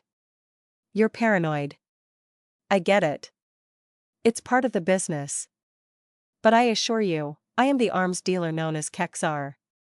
Now, what can I do for you?" "Oh, nothing really. I was just checking out my territory and was surprised to learn we had an arms dealer on one of our blocks." The man stopped fiddling with the edges of his suit jacket and finally looked at Shaggy. His eyes were a weird swirling mass of green and red. Shaggy briefly wondered if they had some kind of hypnotic power and braced himself. But nothing happened. Kexar studied his face for a few seconds before he snorted. "Your territory. Huh. You ain't the first to claim that. I will be the last." Shaggy grinned. "Sure. So what do you want? Tribute? Discount?" Known suppliers? You wannabe warlords always got a list of demands ready for stuff like this. Huh. Why not all three? Shaggy noticed both of the large guards tense at his words. But Kexar had gone back to playing with the loose threads on his clothes. The man sighed. Sure. Why not? Once the bunch kills you all, I'll be left alone. Shaggy scoffed. You are so sure they are going to win? Kexar chuckled before turning to the rock guy. Is stuff any to Waku? The rock guy moved toward the cages in the back of the room as Shaggy watched. The large alien opened a squeaking metal gate and retrieved a box before returning. He placed the box in front of Kexar and returned to his position. Shaggy quirked an eyebrow as the small man opened the box and removed a black pistol. The entire gun hummed with energy, and small red arcs of electricity danced down its barrel. This is a Vril disintegration pistol. It was imported from outside the galaxy and then modified by the basilinoids out in New Arizona. Only a few hundred of these made it planetside, and I had 5 of them. Shaggy's curiosity was piqued. If the arms dealer had 5 of them, how many did he have now? He wanted to check the back cage, but both large guards were standing fast next to their boss. In fact, Kexar was now glaring at Shaggy. Red-green eyes swirling in a mix of color. The barrel of the pistol was pointed right at Shaggy. Behind him, he felt Stanley move closer to Mari. Shaggy grinned and moved closer to the table. We going to have a problem, Kek? Shaggy asked. Kexar grinned. Oh, no problem. So long as you pay for the bodies and the door and then get out of here. We haven't paid tribute to anyone. Not even the Wild Bunch. But then again, they were smart enough to leave us alone to do business. Shall we see how smart you are? The man in the black suit pointed the pistol at Shaggy menacingly. Shaggy did some mental math before widening his grin. He figured it would be more fun to roll the dice. Although he made sure Stanley was in a good enough position to run. Once he was sure the kid was ready, Shaggy placed his palm over the gun's barrel. Take your shot, Kek. I'll give you a free one. But once you do, know that it will get even more expensive to do business with my crew. Kexar's tan face grew red in anger as the gun whirred to life. Red lightning crackled all along it, casting a red glow around the room. Red filled Shaggy's vision as the gun went off. After it did, Shaggy's entire right side was full of pain. But his hand was still attached. It was like the red lightning coursed through his body and back down his arm. As the feeling of energy left him, Shaggy realized his right hand was turning gray. The tips of his fingernails blew away as they finished turning to ash. Followed by the skin of his hand, then his dermal plating, then his muscles, and his bones. Each layer shifted from a healthy pink to a deathly gray and then blew away, leaving Shaggy with a screaming pain and a bloody stump of a wrist. Shaggy grit his teeth and hissed against the pain. He could feel his regeneration kick in to rebuild the hand, but it was going to take a sizable chunk of his energy. His entire hand was gone. Holy shit! Kexar screamed, bringing Shaggy's gaze back to the man in the suit. The alien arms dealer's eyes were still spinning in a mix of red and green until they caught Shaggy's own eyes. The swimming mass of color stopped and Shaggy swore Kexar's face went pale. Kexar dropped the gun and slumped in his seat. Shaggy quirked an eyebrow, but said nothing as his hand healed itself. It was crazy to watch as the disintegration of his hand was now being reversed. That was supposed to have killed you, Kexar said, simply. Any more shots like that and it probably would've. Shaggy grunted. No. I mean, I literally put the whole battery into that shot. That bolt would have immediately turned anyone else to ash in seconds. With you, it barely made it to your wrist. Shaggy tapped his chest with his good hand, ignoring the growling in his stomach. Prodigious healing, right? Pfft. That goes beyond prodigious. You're a goddamn freak of nature. Trouble is, you're not the only one. I have been hearing rumors that some of these new soups are doing some crazy shit. An Ultrarian was actually almost injured the other day. A Ultrarian. What is our world coming to? Shaggy didn't know what an Ultrarian was, but he figured it was better to just play along. His hand was still healing, but his reserves were dwindling fast. That disintegration gun had zapped his entire healing power in one shot. All the while taking one hand. Shaggy didn't want to think about the damage that was being healed inside him. The blast had swept through his whole body. He shuddered and returned to a still aggrieved Kexar. So about our deal? Kexar looked up at him and sighed. Sure. 30% tribute, 15% discount, and I'll have Thula run you a list of our suppliers later. You want us to move our operation? I don't see why. If you've got a good thing going here, just stay here. Can my people sell weapons to you? We have some surplus of K-Tech weaponry. Kexar rubbed his chin. K-Tech is pretty hot to move around. But I probably know somebody. Who's your supplier for that, though? The big tech corps are usually pretty stringent on where their broken equipment goes. Shaggy laughed. Huh. It's not broken. We stole a K-Tech truck and then dumped it on bunch turf. Kexar's eyes went wide as both his guards gaped at Shaggy. Shaggy grunted as fresh skin grew up on his hand. But his healing was empty. He was going to need to eat before he did anything else. Which meant it was time to go. He winced as he stuck his slightly bloody hand into his pocket and turned toward the door. It was good to meet ya, Kek. Sorry about the door and the bodies. But we have to get out of here. Whatever you say, Shaggy. I'll have my people talk to yours. But I am most definitely moving closer to that deli of yours. Lord, does everyone know where we are? Shaggy groaned. Anyone worth a damn. Kexar laughed. Great. Well, we'll talk more later, Kek. I got things to do and more people to threaten. I'll see you around. Shaggy hurried out of the room, ignoring the pain in his hand and the hungry pang in his gut.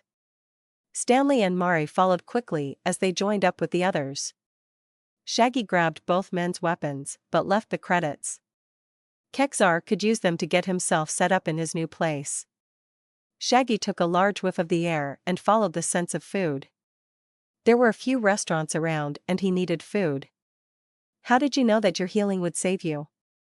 Mari asked, but Shaggy just grunted. He didn't.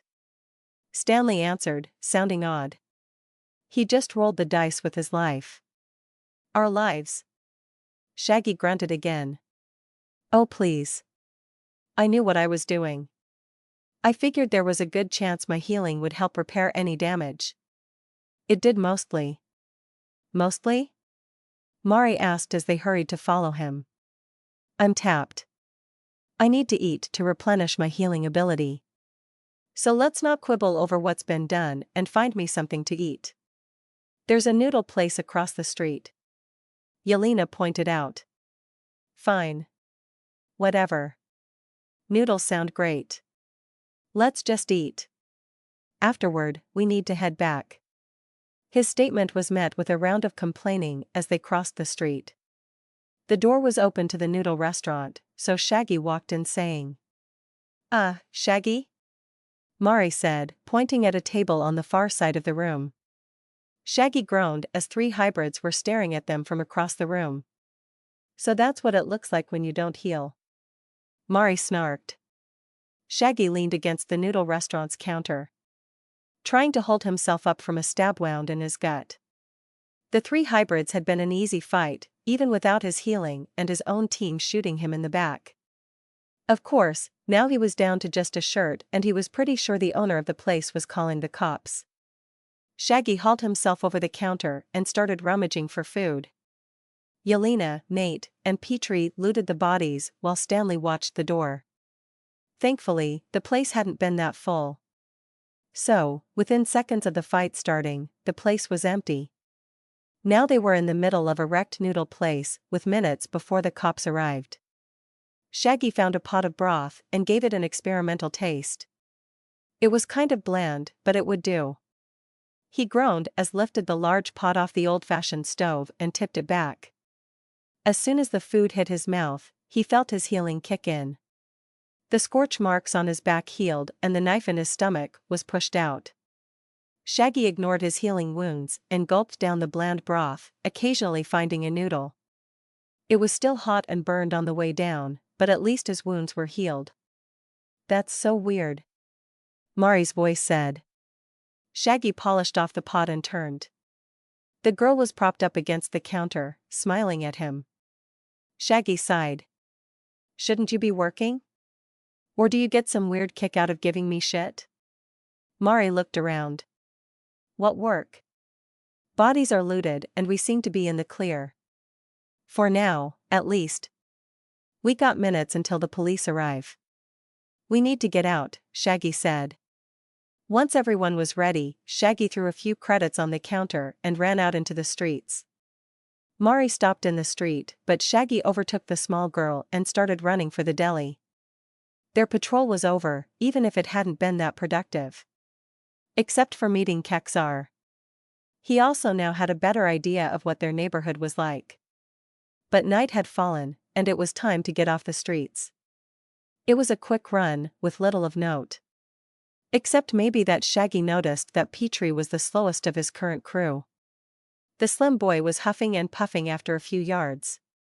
Shaggy made a mental note to make the kids exercise more. It didn't help anyone if they didn't have the stamina to hang in a fight. He was mentally working through an exercise routine when he saw someone outside their deli. It was a 6-foot man in a blue leather jacket and jeans. As Shaggy slowed to a stop, the man turned towards Shaggy and grinned. "Dude. Sup? How you been, Shagman? Dude, do you, know how hard it was for us to find you? I mean, Vanishing Girl said she could, but it took a bunch of minutes." Shaggy grinned. Dave's laid-back way of speaking always made him smile. But the sociable player's words hit him and Shaggy felt his smile grow even more widely. "Ephemera. He pretty much said you were here. Come out." Dave rubbed the back of his head as the teens looked at Shaggy worriedly. Dude. She went to scope out the deli. We noticed the armed guards, so we figured you know." Shaggy coughed away his awkwardness. Well, let's head inside then. You two are going to be helpful as hell." "Yeah, we've had to deal with an elder and a couple groups of the pale bastards." "Dude." Dave shouted excitedly. Nisha and Gabe, who were on guard at the deli, snapped their weapons up at Dave, but he didn't notice. "Those elder dudes are a wicked fight, aren't they? We've taken out 2 of them and each time they come up with a new trick. It's wild." Shaggy nodded as he waved off the guards and led the excitably man down into the tunnels. It was interesting to learn that his friends were still wrestling with the Quinnica though. If the elders weren't that much of a challenge, then what was hindering them? "So, why do you need my help? It sounds like you guys have it handled." Dave nodded. "Oh, we do. But, Vlad was all it's time that lazy dog finished his honeymoon and came back. So they sent me to come get you, 'cause they figured you weren't doing anything important, anyway." Shaggy rubbed his forehead as he tried to parse Dave's words. They entered the old kobold tunnels as it came to him. "Oh. You mean the leader of the Quinnica requested a parley with the other big gangs of Undertown? So they could what? Complain?" Shaggy stifled a chuckle. "Yeah, it sounds like it. But like I told Vlad in the out-of-game messenger, we're not just dicking around up here, we're..." "Oh shit, dude. Trees. Underground. That's so cool." Shaggy tried to explain what they were attempting above ground. But the sight of trees in their underground cave sent Dave running around like an excited puppy. Shaggy heard Yelena, Mari, and Nate giggling at the excited man's antics. But Shaggy could only sigh. "What did you expect, boss?" came a familiar voice. "You know how excitable he gets. He'll run himself tired in 45 minutes. Shaggy had to concentrate to keep his cool as Ephemera's slim form phased into existence next to him. Stanley went silver as the others all readied their weapons. But Ephemera just grinned as she studied Shaggy's posture. Almost had you, boss. Shut up. Can you decipher what he was saying? It sounds like the Quinnica got the big four involved in our little turf war. Ephemera shrugged. He pretty much has it correct. The Quinnica invoked some weird pact the Big Five used to have. Supposedly, it was designed so that the Big Five would join forces against any outside force that threatened its rule of Undertown. But it's never been invoked. Vlad's been going to meetings trying to convince the Undertown leaders that we aren't a threat to them. So he's lying? Not really? I mean, we only got involved with the Quinnica 'cause we set up shop in their backyard. At first we were just a minor nuisance, but now we are becoming a pain in the Quinnica's wallet. So they tried to put us down. But we didn't go easy. In fact, we started pushing back. Once we took some of their turf, they went crying to the Big Four. Which doesn't look good for them. Shaggy nodded as they walked down the tree-lined path. So y'all don't need me back? Nah, we were just told to check up on you. See what you were building and how long it would take to get Levy's portal up and running. I did also request that you stay with us, you know. I know. Ephemera grinned at him. Mari behind them coughed a word that sounded like cheater, but Shaggy ignored it. They had made it to the center of the cave and Shaggy saw multiple fires lit. Teens were broken off into little groups, eating and chatting amiably. His own pack was closer to their own building, and that's where Shaggy was headed as he ordered his patrol to disperse. Good job everyone. You're all fantastic. Yada yada. Kudos all around and be ready to go tomorrow. If you're not on a morning patrol, you'll be on the evening one after training. So be ready. The kids all voiced their acknowledgement of his words and broke off to be with their friends. Stanley walked off too until he remembered he was part of Shaggy's pack. Confusion filled the pack link as Stanley tried to walk in multiple directions at once. Shaggy mentally calmed the poor boy before ordering him to go where he wanted. Stanley gave him a nod of thanks before darting off toward another pack of kids. You start a daycare, boss? Shaggy shook his head at his number one henchman and walked to his pack. Vic and Seacrass were discussing the day's training while Sybil was complaining about her patrol. Tom was doing push-ups under Rita's watchful eye and Shaggy could only raise an eyebrow at the scene. Little shit avoided work all day. So we got him on a workout routine until he is just as tired as the rest of us. This is bullshit. None of y'all are tired. Tom bellowed. I don't know. Shaggy groaned as he sat in the dirt. I'm pretty beat. 2 patrols today with a lot of fighting. Not to mention I had my hand disintegrated. Everyone's eyes, including Ephemera's, tracked to Shaggy hands. Noting that he still had both hands, his whole pack stared at him. Shaggy shrugged and told the story. Meanwhile, Sybil and Seacrass got everyone some food, and they cooked it on a small green fire. Ephemera raised an eyebrow at Sybil's new ability, but said nothing. Shaggy discussed Kexar and reiterated about Nuke moving into their neighborhood while they ate.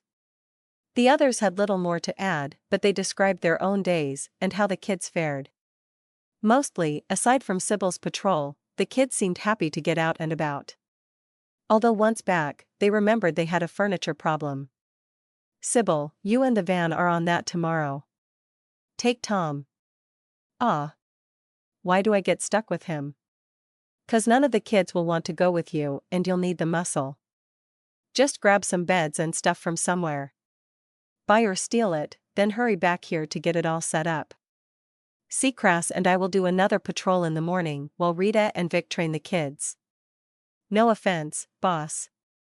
But I would like to get out of here. The kids are great, but I ain't exactly a teacher. Vic said. Shaggy shrugged and looked at Rita. That's fine.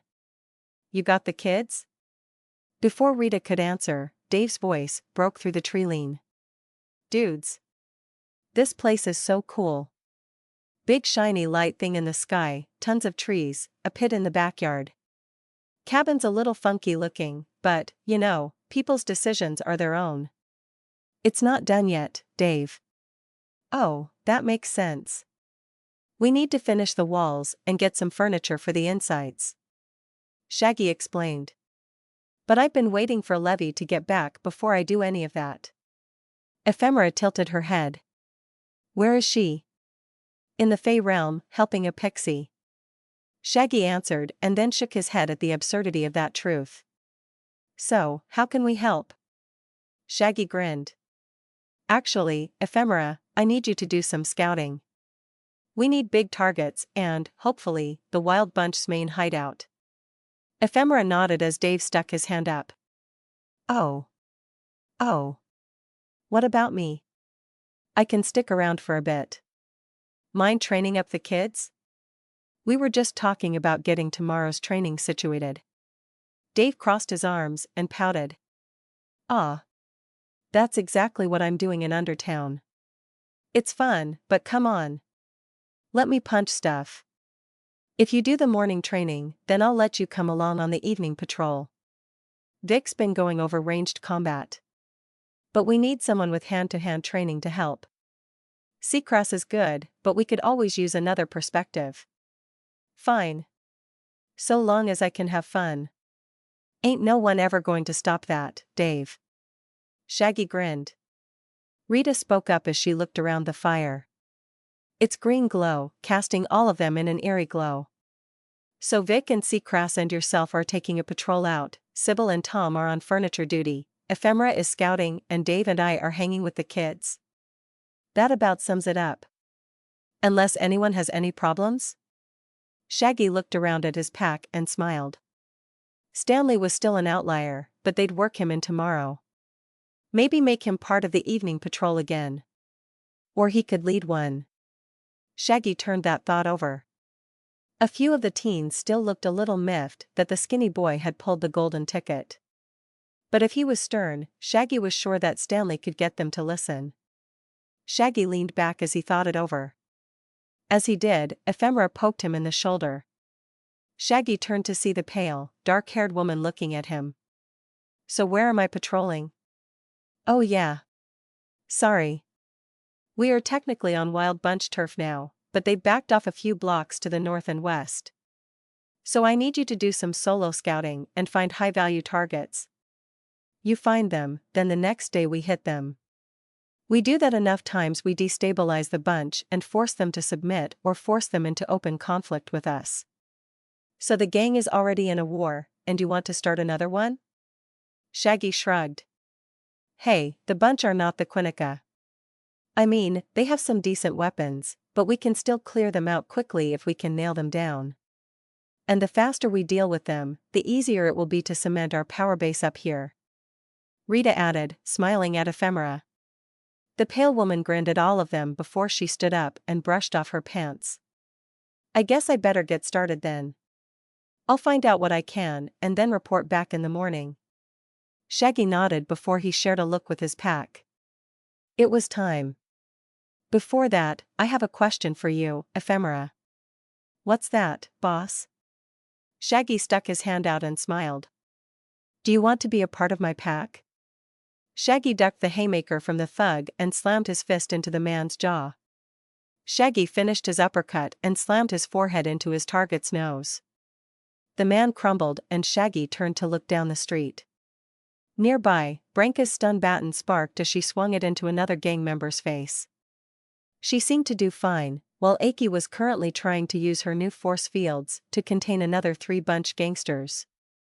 The blue bubbles were holding up, but the girl was sweating profusely. The dark-haired, skinny boy, Haru, rushed over to help. He sucked in a large breath and then blew it out, sending a torrent of wind rushing down the sidewalk. Shaggy braced himself as he slid backwards slightly. The thugs in Aki's shield, however, stayed in place. Aki swore and fell to her knees as the bubble flickered. Shaggy moved to intercept as Haru stopped using his super breath. The bubble shattered just as Shaggy reached it and he dove in. The first thug caught Shaggy's fist right in his sternum, crumbling immediately. He was pushed forward slightly as the second thug used their bat against his back. but with his armor, Shaggy barely felt it. He curled his fingers into a hammer fist and spun, bringing it down on the hybrid's cheek. Shaggy felt bone shatter beneath his fist and grinned wickedly. He was about to spin to the last gangster, but Branka was already there. She had her stun baton jammed into the man's back and he twitched several times until his eyes rolled into his head and he collapsed. "I'm so sorry, Aki. I thought my wind would go through the shield." Aki gave Haru the middle finger before she shifted it into the OK sign. The young boy rushed over to help the girl stand as Shaggy and Branka started looting. As he went, Shaggy made sure all 4 thugs were dead. No sense in leaving an enemy at your back. Plus, every one of the bunch they killed was another one they didn't have to deal with later. Branka eyed him as he finished his gruesome work, but she said nothing. Instead, she finished looting and stood to check over her weapons. The muscular redhead had brought several stun batons and already beaten 2 out of shape. She had 4 more hanging on her hips. But at the rate she was going to run out at some point. Branka didn't seem to rely on her powers as much as Aki or Haru. Then again, being able to crawl on walls would not help much either. Shaggy finished going through pockets and glanced both ways down the street. Is it safe now?" A timid voice called from further down the street. Shaggy sighed. The last member of their little patrol had finally turned up. "Yes, Nisha. The fight's over. Care to explain why you weren't shooting?" The unawakened member of their patrol stammered as she looked at Shaggy. I mean well. I told her not to." Aki wheezed as she finally stood. "I knew blaster fire would drain my shields. I didn't want exactly what happened to happen because of Nisha." "Humph." Shaggy grunted and looked between the 2 girls. Haru was still fidgeting near Aki, looking awkward. Meanwhile, Nisha looked green as she glanced around at the dead thugs. Shaggy wanted to rub his forehead. It seemed that Nisha was a little gun-shy in a straight-up fight and Aki was covering for her. Or maybe the 2 had actually talked. He couldn't be sure, but from now on, they were going to have to get better at communicating. "Whatever," Shaggy finally said. "Aki, how fast can you raise a shield?" "I don't know. I think pretty fast, but I never timed it." Haru bounced excitedly as he contributed to the conversation. "Oh. Why don't we do that? That could be a fun way to test your abilities." "Not out here," Shaggy shouted. "The bunch are out in force today. Probably because of what we did yesterday. This is the 3rd patrol we've come across and Aki is already tired, Haru hasn't capped a single thug, and Nisha is refusing to fight. Now normally I would have us resume the patrol, but I think we need to head back." "What? Oh, come on." Finally, Branka and Aki shot Nisha death stares as Haru remained quiet. Shaggy growled slightly as he looked around. The street seemed clear, and they were only a few blocks into bunch turf. But they would still need to be careful on the way back. He didn't know if the bunch had patrol patterns, but he doubted it. If anything, their gang was just out and prowling around like a pack of animals. Shaggy straightened up and headed south when Branka's voice stopped him. "This isn't fair. I shouldn't be punished because these 2 don't know how to use their powers and Nisha doesn't want to fight. You know most people wouldn't see an untimely end to their workday as a punishment, right?" Shaggy asked. The large woman moved forward and towered over the shorter man. But Haru didn't back down, he just glared at Branka, daring her to do something. Shaggy felt a headache forming between his eyes and sighed. He really didn't want to deal with this shit right now, but he knew both kids were going to make him. "Isn't that best done out here?" Nisha said. Shaggy glanced up, surprised that she was the one making that argument. It was clear she didn't want to be fighting. By the way Nisha was wincing, Shaggy guessed that she hadn't planned for the words to come tumbling out of her mouth. He quirked an eyebrow and waited for Nisha to complete her thought. When she didn't, Aki gave her a hard nudge in the waist. Nisha almost tumbled, but the words rushed past her lips even as she sighed. I mean, the best place to learn is in an actual life or death situation, right? I mean with you here, Shaggy. The chance of us dying is significantly lower, so we're better to practice. I mean, sure, they've messed up a few times, but they are still learning. Not you though? Shaggy asked. You're not learning? Nisha shrugged. I'm not awakened yet. So the best I can do is shoot at people. But I really don't like guns. But I'm also not some warrior woman. I'm not in that kind of shape. Branka snorted and tapped her shoe on one of the dead thugs. Neither are they, really. Maybe, but I really don't trust myself not to mess up in a straight fight. So use the gun. Haru shouted. Shaggy and the others all shushed the boy. It was before noon, but they didn't need any more attention. Haru had the good sense to look chagrined, but he still pointed toward the weapon and shrugged his shoulders. Nisha looked down at the silver pistol in her hand and shivered. She didn't even like looking at the things, apparently. Shaggy rubbed a hand down his face.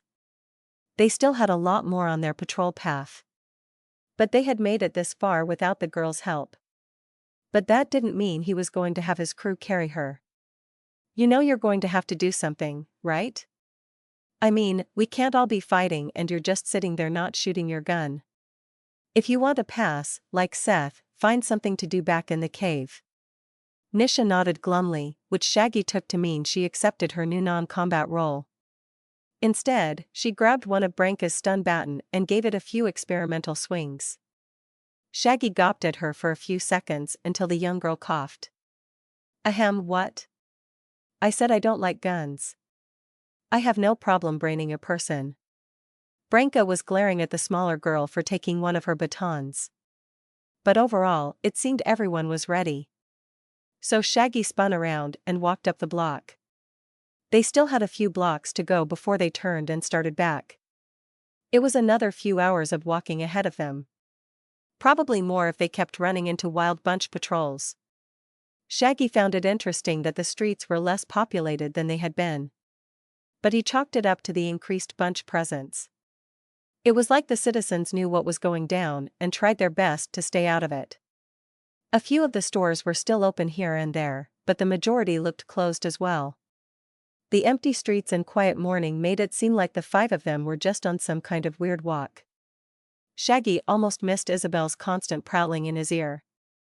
Haru would occasionally try to engage someone in conversation, but he was mostly rebuffed. Shaggy got the impression that none of the girls liked the young man. Although he couldn't figure why. He didn't seem annoying or clingy, just a bit awkward. Maybe after a few patrols, the boy would learn a bit more socially. But for right now, it didn't seem like he could read the room. Shaggy led them past the next street and further into the next block, when Branka finally broke the silence. Is this going to be a regular thing? The patrols? Shaggy nodded. Oh yeah. You lot will take over once you're all more comfortable with your powers. Then when we get more people, they'll take over. Someone's got to watch the territory. But it's grunt work. So then what will you do? Well, for right now, this is as offensive as I want to be. But once we have enough people, we can venture further into bunch turf and start hitting bigger targets. That's what ephemera is doing for us right now. We kind of are in a holding pattern, testing the bunch lines while also eliminating some of their grunts. Branka grunted. Shouldn't we just march into their turf and fight it out with them? I mean, this has to be the slow way. It is. Shaggy nodded. But there's nothing wrong with the slow way? We don't know enough about our enemy to just outright attack them. We've got what? About 20-something people? How many does the bunch have? Sure, the pack is strong, but even we get tired. So if we have to fight off 100 mooks and then deal with the big boss, we will not do well. A few hundred what? Aki asked. Mooks. Haru answered quickly. It's just an older way of saying goons, thugs, hooligans, or gangster. Shaggy's saying that we don't have the numbers to win a straight-up fight right now. They might not give us the choice if we keep marching into their turf. Branka muttered. How old are you, Shaggy? Nisha asked. Old enough to remember when that was a rude question. Oh wait. It still is. You damn kids are giving me a headache. I swear. Branka snorted. I didn't do shit. I was only curious. It is kind of rude to ask, though. I mean, we can probably guess. If we look at the other members of his pack and then extrapolate how they treat him based on their assumed ages. We can, Haru droned on as Shaggy ignored him. He kept his eyes on the streets and alleys as they moved, but they were eerily quiet. Shaggy was surprised they hadn't bumped into another patrol. But with Vic and Seacrass marching into Bunch Turf too, they probably had their hands full. At least, he hoped. A tingle went up Shaggy's spine and he stopped. Haru and the others stopped their quiet conversation as Shaggy spun on the spot. Something had his hackles up, but he couldn't guess what. He was starting to guess it was an invisible enemy when a large rat darted away from a few trash cans ahead of them. Shaggy felt the teens relax. Geez, Shaggy. Jumping at rats now? Aki asked. Shaggy shook his head as he cautiously moved forward. He still felt like someone was watching him. That wasn't Dash. Shaggy was interrupted by a low whizzing sound and then a sharp pain in his side. He felt himself being lifted off his feet and thrown into a nearby building. He hit the brickwork and fell face first onto the sidewalk as the kids scurried for cover. Shaggy could hear their shouts of alarm and confusion as his side exploded in pain. He felt a shiver course through his body and he was reminded of the disintegration weapon. Shaggy felt himself getting hungrier as his regeneration power tried to heal the damage and he reached for his pocket. He had made sure to grab as many snacks as possible before heading out. Is he dead? Nisha cried from nearby. No way. Haru shouted back. Someone go check on him. Aki cried. Not till we know where the shot came from. Branka ordered. Shaggy noted that Branka was the closest to him and could probably see where the shot came from. He tried to ask her, but he couldn't get any breath into his body.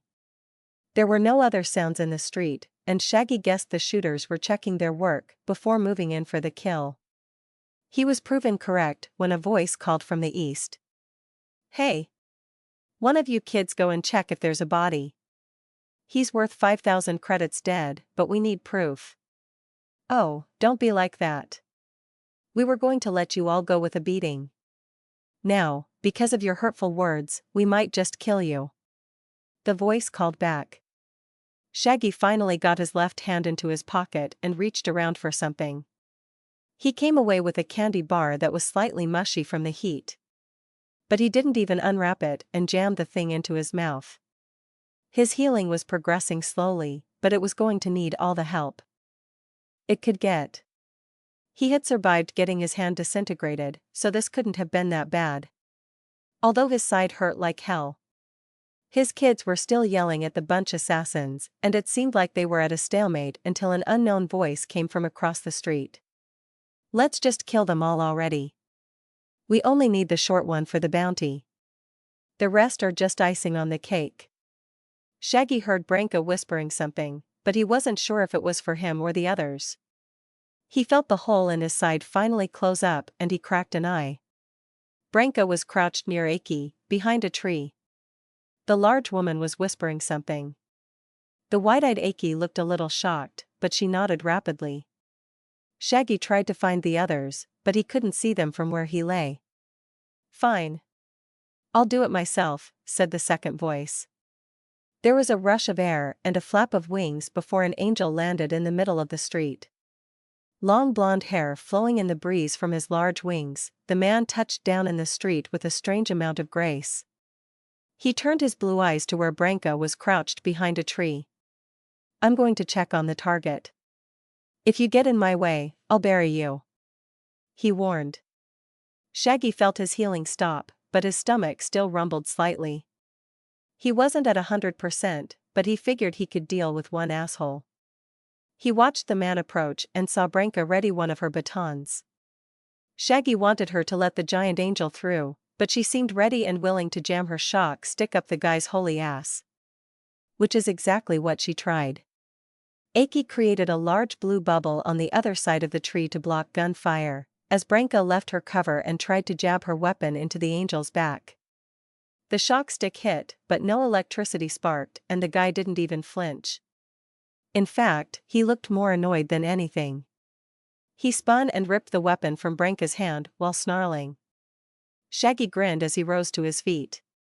The angel didn't seem to see him, and Shaggy threw himself forward, shifting his hands into claws.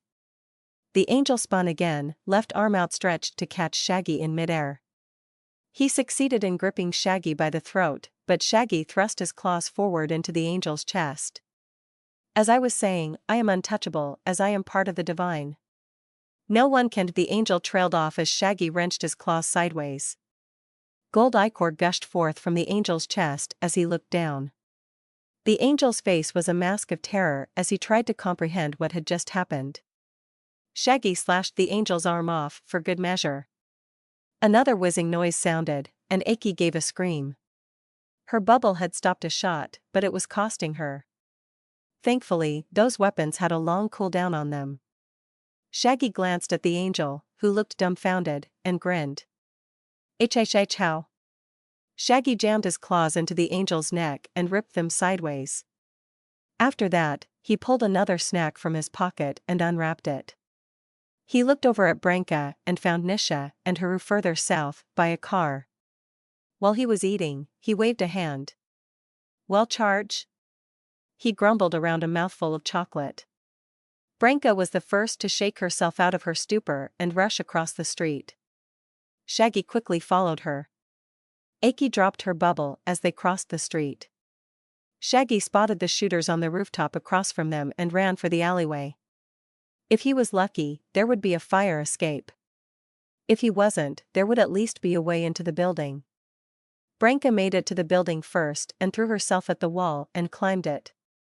She started with all four limbs attached before she stood and started running. Shaggy tried not to gape as he entered the alley and looked around. Shit, he screamed. No fire escape. The building was at least 3 stories and made of brick, so he could probably climb it. But that would be slow going. Another option was the side entrance, that looked like a fire exit. Haru and the others slid to a stop behind him as Shaggy made his decision.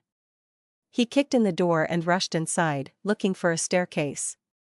As he did, he shouted. Someone watch the exits. He didn't hear anyone answer him as he found a staircase and bounded up to them. Branka was probably on the roof fighting. He didn't doubt that the muscular woman could handle herself, but he didn't know what she was up against. Hopefully, she reached them before the disintegration weapon was ready. Shaggy shouldered through the roof door in time to hear a woman screaming. He scanned the roof and found 2 bodies sprawled across it. Both hybrids and both still breathing. The scream had been from the slim rabbit girl Branka had held over her head. The redhead roared as she flung her poor captive over the side of the roof and huffed. Shaggy winced as the sound of the rabbit hybrid's body hitting a car echoed up from the street. He glanced at the rooftop again and saw that both men were laying next to modified rifles, only one of which was crackling with red energy. The other had black smoke curling across it. Branka had handled all 3 of them fairly well. When he looked back at the tall woman, Shaggy noted a large red welt appearing on her right eye. Shaggy nodded and waved a hand at the roof's edge. Thus the impromptu skydiving? Yeah. Understandable. Good work, kid. Branka snorted, but gave him a nod. Shaggy sighed as he started looting, grabbing both rifles. Those would be very handy in the coming days. They would also need to loot the squashed bunny girl. But Branka could do that. Once the 2 bodies were looted, he and Branka stepped toward the roof door. Boss? Branka asked, sounding worried. Shaggy raised an eyebrow at her tone. Was she worried about how he had killed an angel? Maybe she hadn't realized he was technically part demon. The large woman didn't seem like the type to care. But judging from the concerned look on her face, maybe she did. Branka waved a hand up at her face, around her mouth and jaw. You have chocolate all over your face. What? Oh, damn it. Shaggy shouted as he rapidly began wiping his face. Branka gave him a disgusted look as she walked through the roof door and down the stairs. Shaggy swearing the whole way behind her. You have killed a wayward member of the Divine's flock. The Divine has taken notice of you and thanks you for returning their lost lamb. However, the Divine has also spotted your own demon taint. Therefore, you shall receive no boon for your service, and the Divine shall remain wary of your actions. Shaggy sighed as he reread the notification for the third time. Nearby, Branka and the others were looting the latest in Bunch goons. He hadn't expected to be thanked by this divine character. Especially for killing an angel. If anything, he was worried about being smitten. Shaggy shook off his own nonsense and tried to think of a way to get the digital eye of 2 in-game gods off of him. One was bad enough, but a second that was specifically opposed to the first seemed troublesome. We're done, boss. Branka said. Shaggy sighed and nodded. They had been at this for what felt like a while now. Once they had started southward back toward their own territory, packs of thugs came out of the woodwork. They were spread out and intermittent, but it was still annoying. Of course, the kids seemed happy. All 4 of their pockets were leaden with credit chits of all shapes and colors. Even Shaggy had pockets full of cash, thanks to the sudden influx of thugs. But that didn't make him feel better. They were headed home, and these bastards were coming from that direction. The whole situation didn't sit right with Shaggy.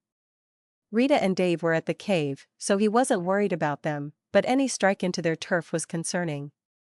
But it made sense. The wild bunch wasn't going to let them march down their blocks without response. Shaggy growled under his breath as he started walking again. The teens fell silent at his growl and walked behind him. They're fine, boss. Branka said simply. I know that. But it still irks me. They probably hit us.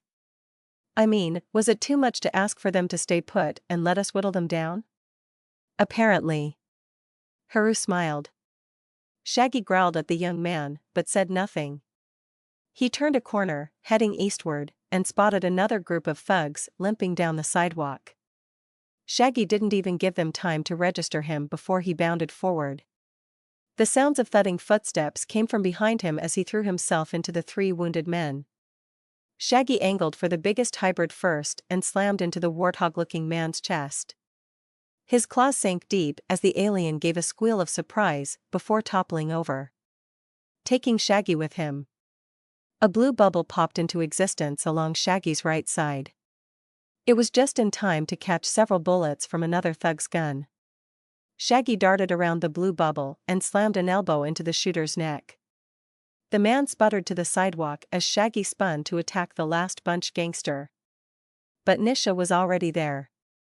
The young girl took a running swing with her stun baton, catching the poor orange alien in the head. The alien crumbled as Branka and the others caught up. Shaggy waved a hand at the bodies wordlessly before he stepped away. He knew the story. The thugs would have to burn marks on their bodies or cuts on their arms and legs. They would be a mix of straight humans and the standard hybrids the wild bunch usually employed. The humans were, most likely, mercenaries hired to supplement the bunch's roster. The hybrids were probably whoever George could convince to march out in force. Most of the groups they had run into looked like they were already worn out. These would be no different. "Aw man," Nisha moaned. Shaggy looked over to see the young woman looking at her bent weapon. Supposedly, Nisha had a problem with shooting people. But concussing people? Breaking bones? Injuring for life? Nah, all that was fine. It was shooting people that was really bad. That's because you keep using the damn thing like a bat, Nish, said Branka. It's a stun baton, all you need to do is tap them with it. Still though, aren't those normally pretty sturdy? Haru asked. Aki nodded. Yes. But Nisha has been beating these thugs pretty hard with the thing. Give me another one, Nisha said, holding out a hand to Branka. The taller woman merely glared. She clearly had several more clips to her pants. But she absolutely did not want to give Nisha another baton. Shaggy thought he was going to have to intervene. But Branka finally sighed and tossed a slim baton over to Nisha. Stop breaking them. Also, keep the broken one on you. We don't want your fingerprints out there. Nisha rolled her eyes, but clipped the broken baton to a belt loop. Shaggy brushed his hands off and glanced around. Haru and Aki had finished looting. So now it was time to keep moving. They were only a few blocks from the deli now, and Shaggy really wanted to see how the building had fared against the bunch assault. Thankfully, their path was clear all the way to the block the deli was on. That's when Shaggy heard the buzzing and swore. Shit. Someone called the cops. Well, if they hit the deli like we think they did, that makes sense. Shaggy snorted at Haru. Does it? We had an ass ton of Quinnica out here the other day and the cops weren't called. You think it was the bunch? Asked Branka. Oh yeah. I mean, it makes sense. If you got your ass kicked, you'd call the cops on the ones that beat your ass. That seems petty. Welcome to gang life. That drone's getting closer. What do we do? Shaggy looked around until he spotted a small parking lot next to a defunct hotel. I need to hide out here. I guarantee my biometrics are on file. So someone needs to do some scouting. Haru raised his hand and jumped in place. Oh. Oh. Me. I can go. I'm real sneaky, Shaggy. Shaggy waved a hand at the excitable kid. Fine. Get. Just don't get spotted by any police. I'm going with him, Branka stated. Shaggy just shrugged and let the pair of teens run off. He hunkered down under a decaying overhang designed to protect cars from the elements. Nisha and Aki fell into quiet conversation as Shaggy kept a lookout. The sounds of buzzing drones grew louder and softer as the things scanned the neighborhood. Shaggy briefly thought about hiding in the hotel, but it was as decrepit and run down as most other buildings.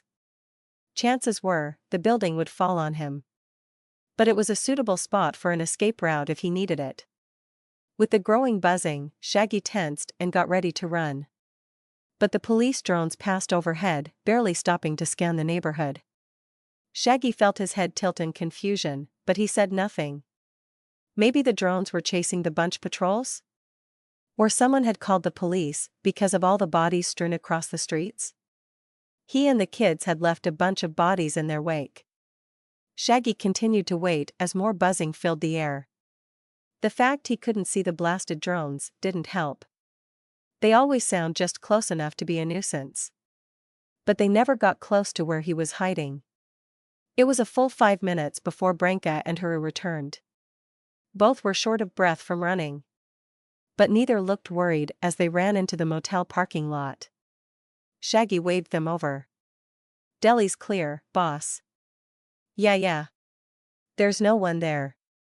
No cops, at least.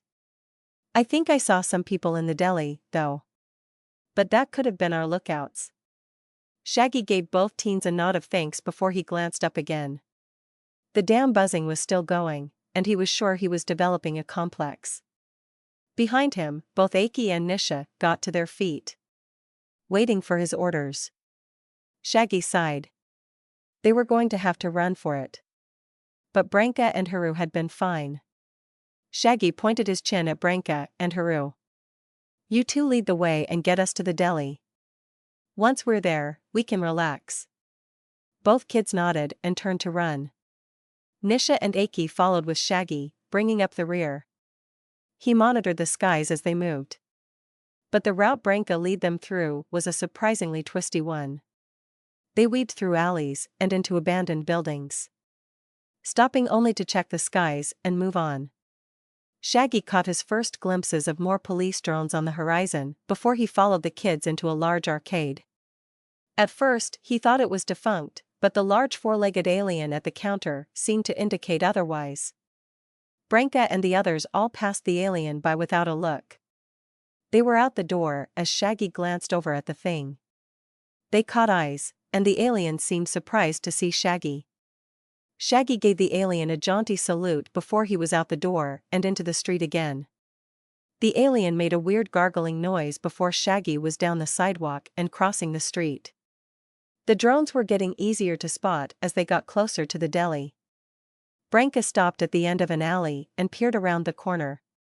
Shaggy heard her suck in a breath as he jogged to a stop. Haru tried to look around Branka, but she shoved him back. Shaggy waved a hand. "What is it?" he mouthed.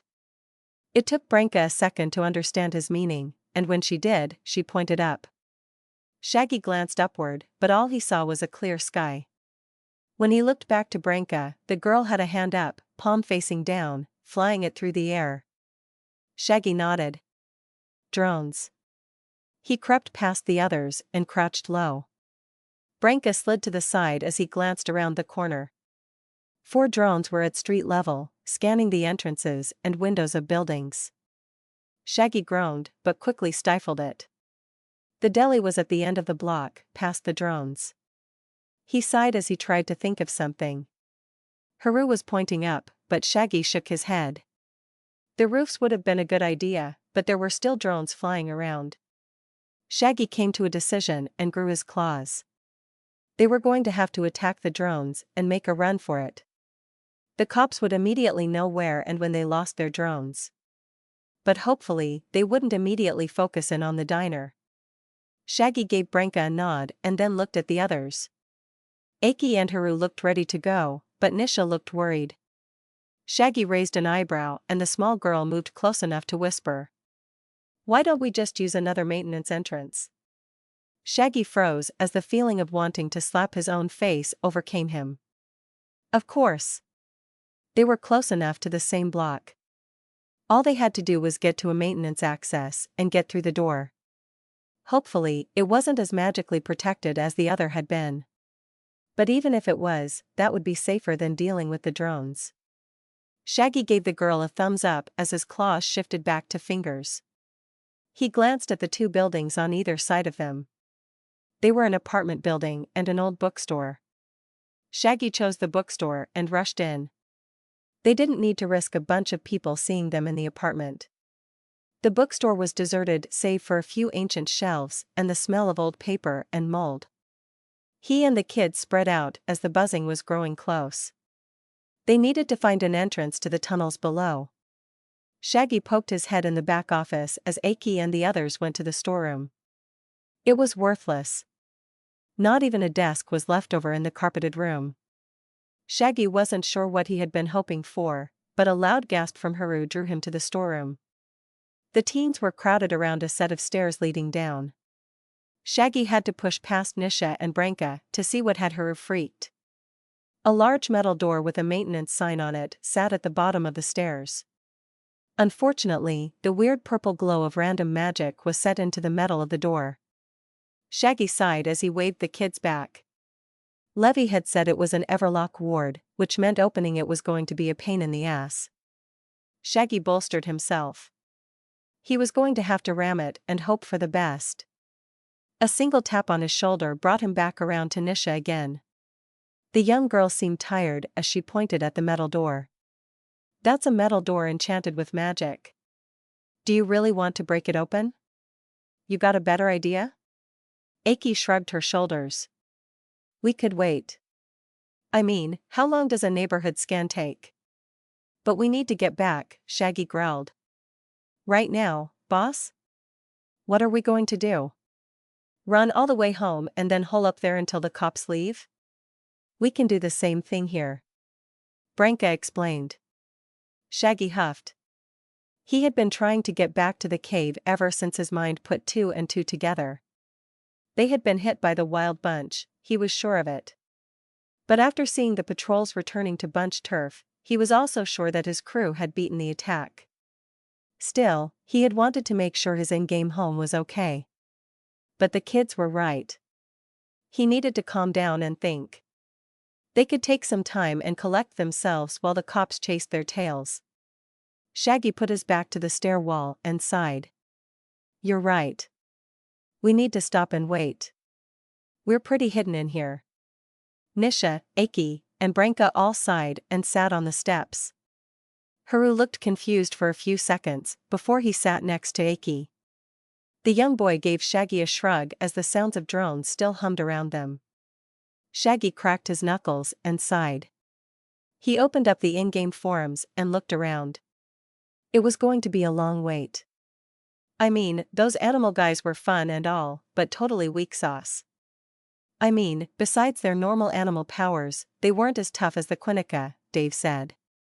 Shaggy and the teens had to wait several hours, but they had finally made it back to the cave.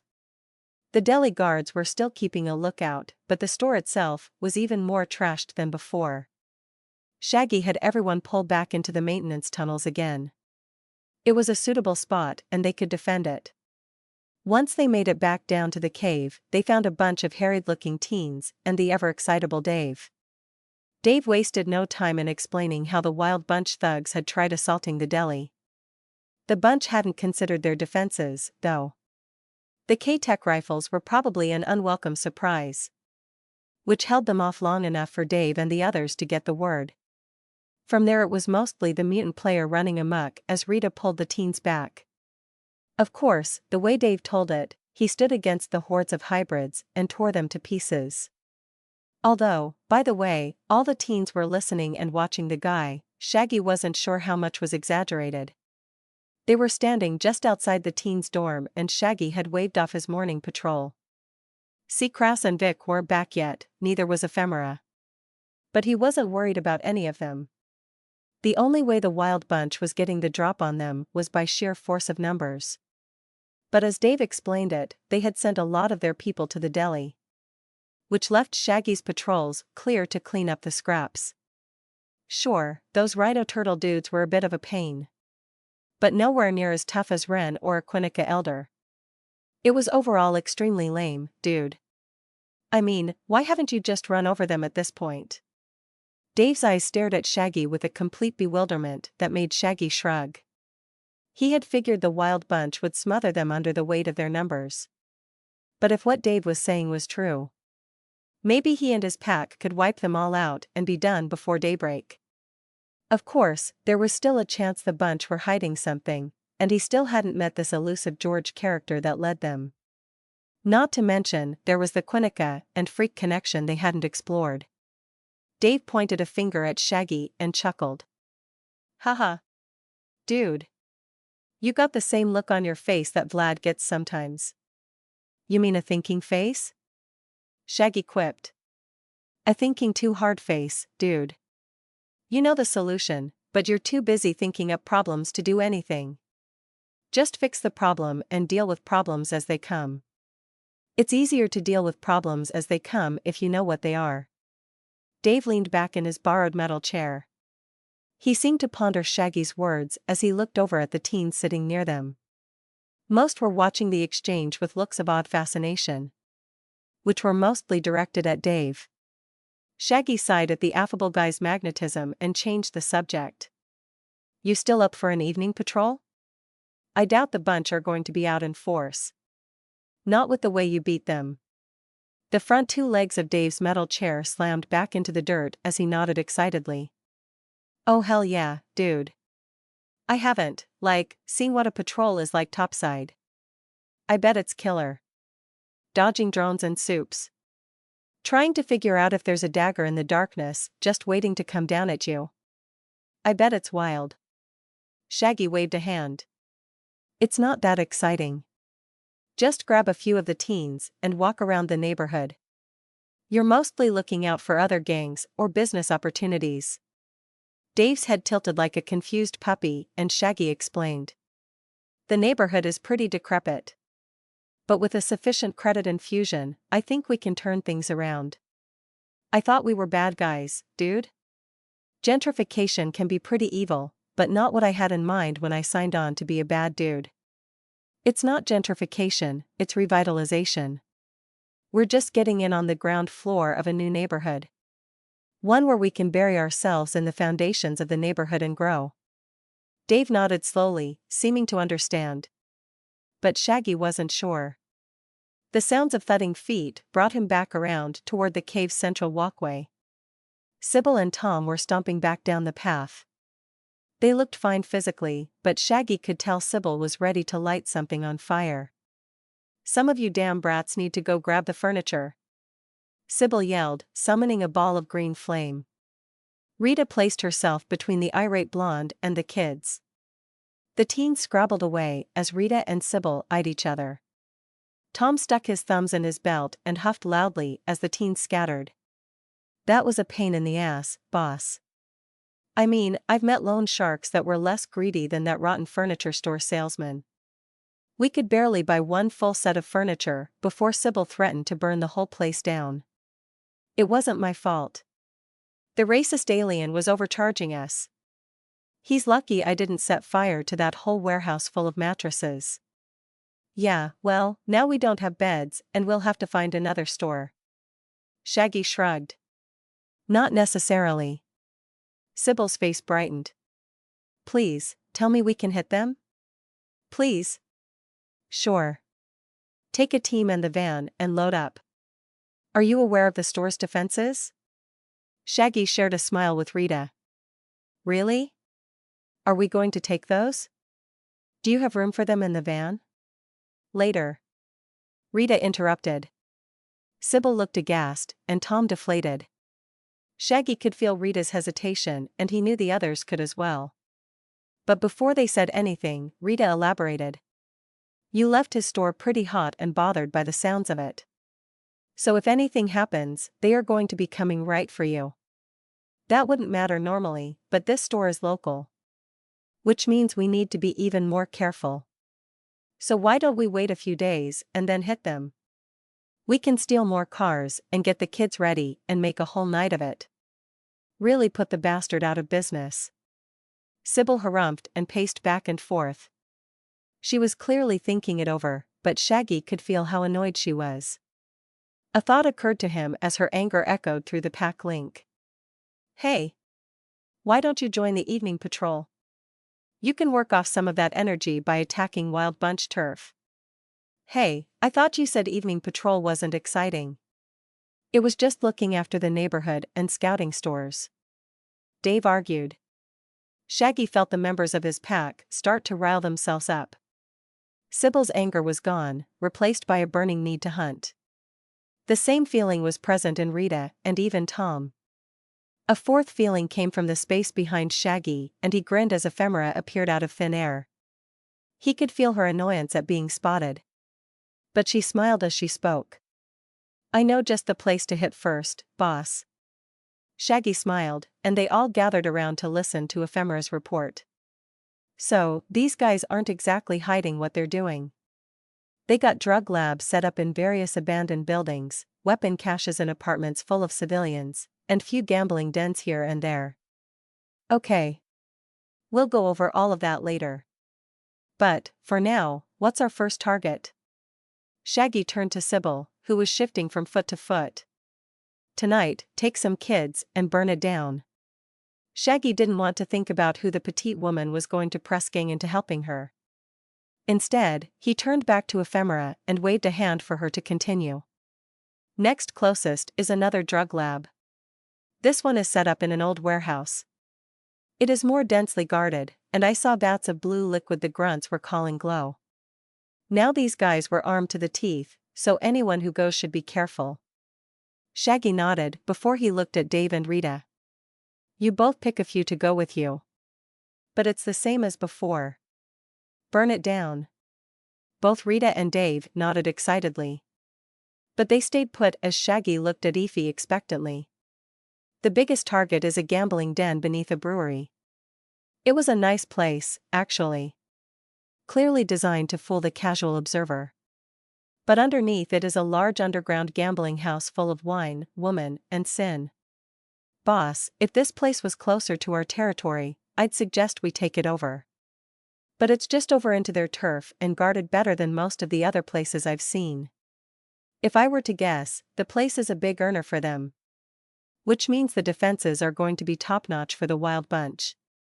Shaggy muttered as he stroked his chin. Ephemera nodded. Yeah, 2 enormous gorilla hybrid guards at the front door, scanning people. Inside there were plenty more with automatic weapons, and I'm pretty sure I spotted both magical and mechanical traps around the first floor.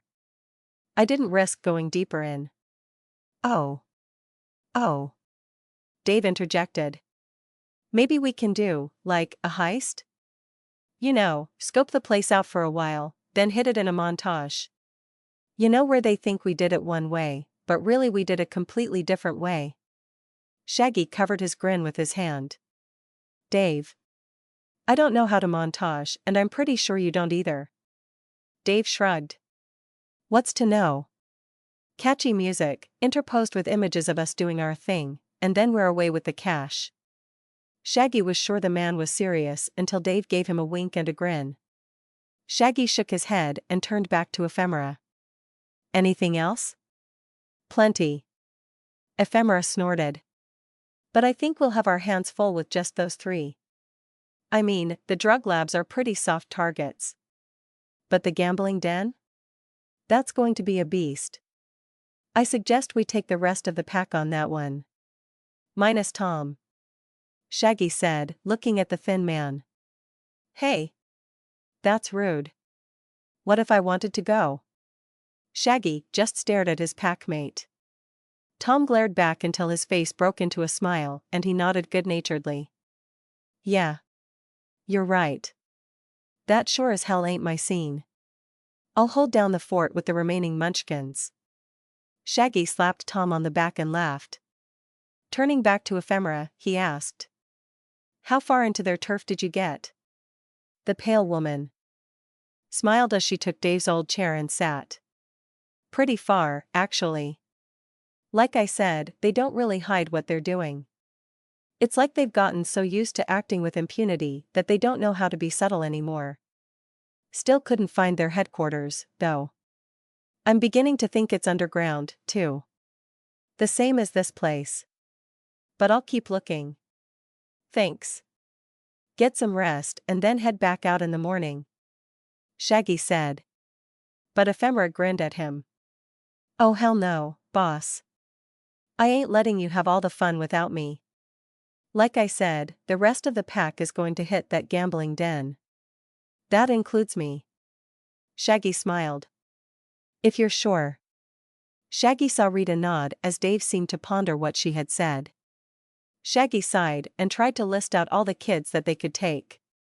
He didn't want them tired from the morning patrol, but he also wanted to mitigate the risk to the unawakened. Rita and Ephemera must have caught his thoughts, because the 2 women shared a look before Rita walked off. Ephemera stood to follow while grinning at Shaggy. We'll take a look at the kids and see if we can work out the teams, boss. You rest up and grab some snacks. You're going to need them tonight. Shaggy snorted, but gave her a nod. Sure thing. He turned to talk to Dave, but found the other player giving him a strange look. Shaggy shifted uncomfortably under the look until Dave finally spoke. Anyone ever tell you that you're an anime protagonist? Shaggy slapped his face as he could hear Rita and Ephemera howling with laughter. He shook his head as Dave kept looking at him, ignoring the 2 retreating women. He did not need this conversation right now. Dave followed along, still questioning Shaggy about his anime vibes.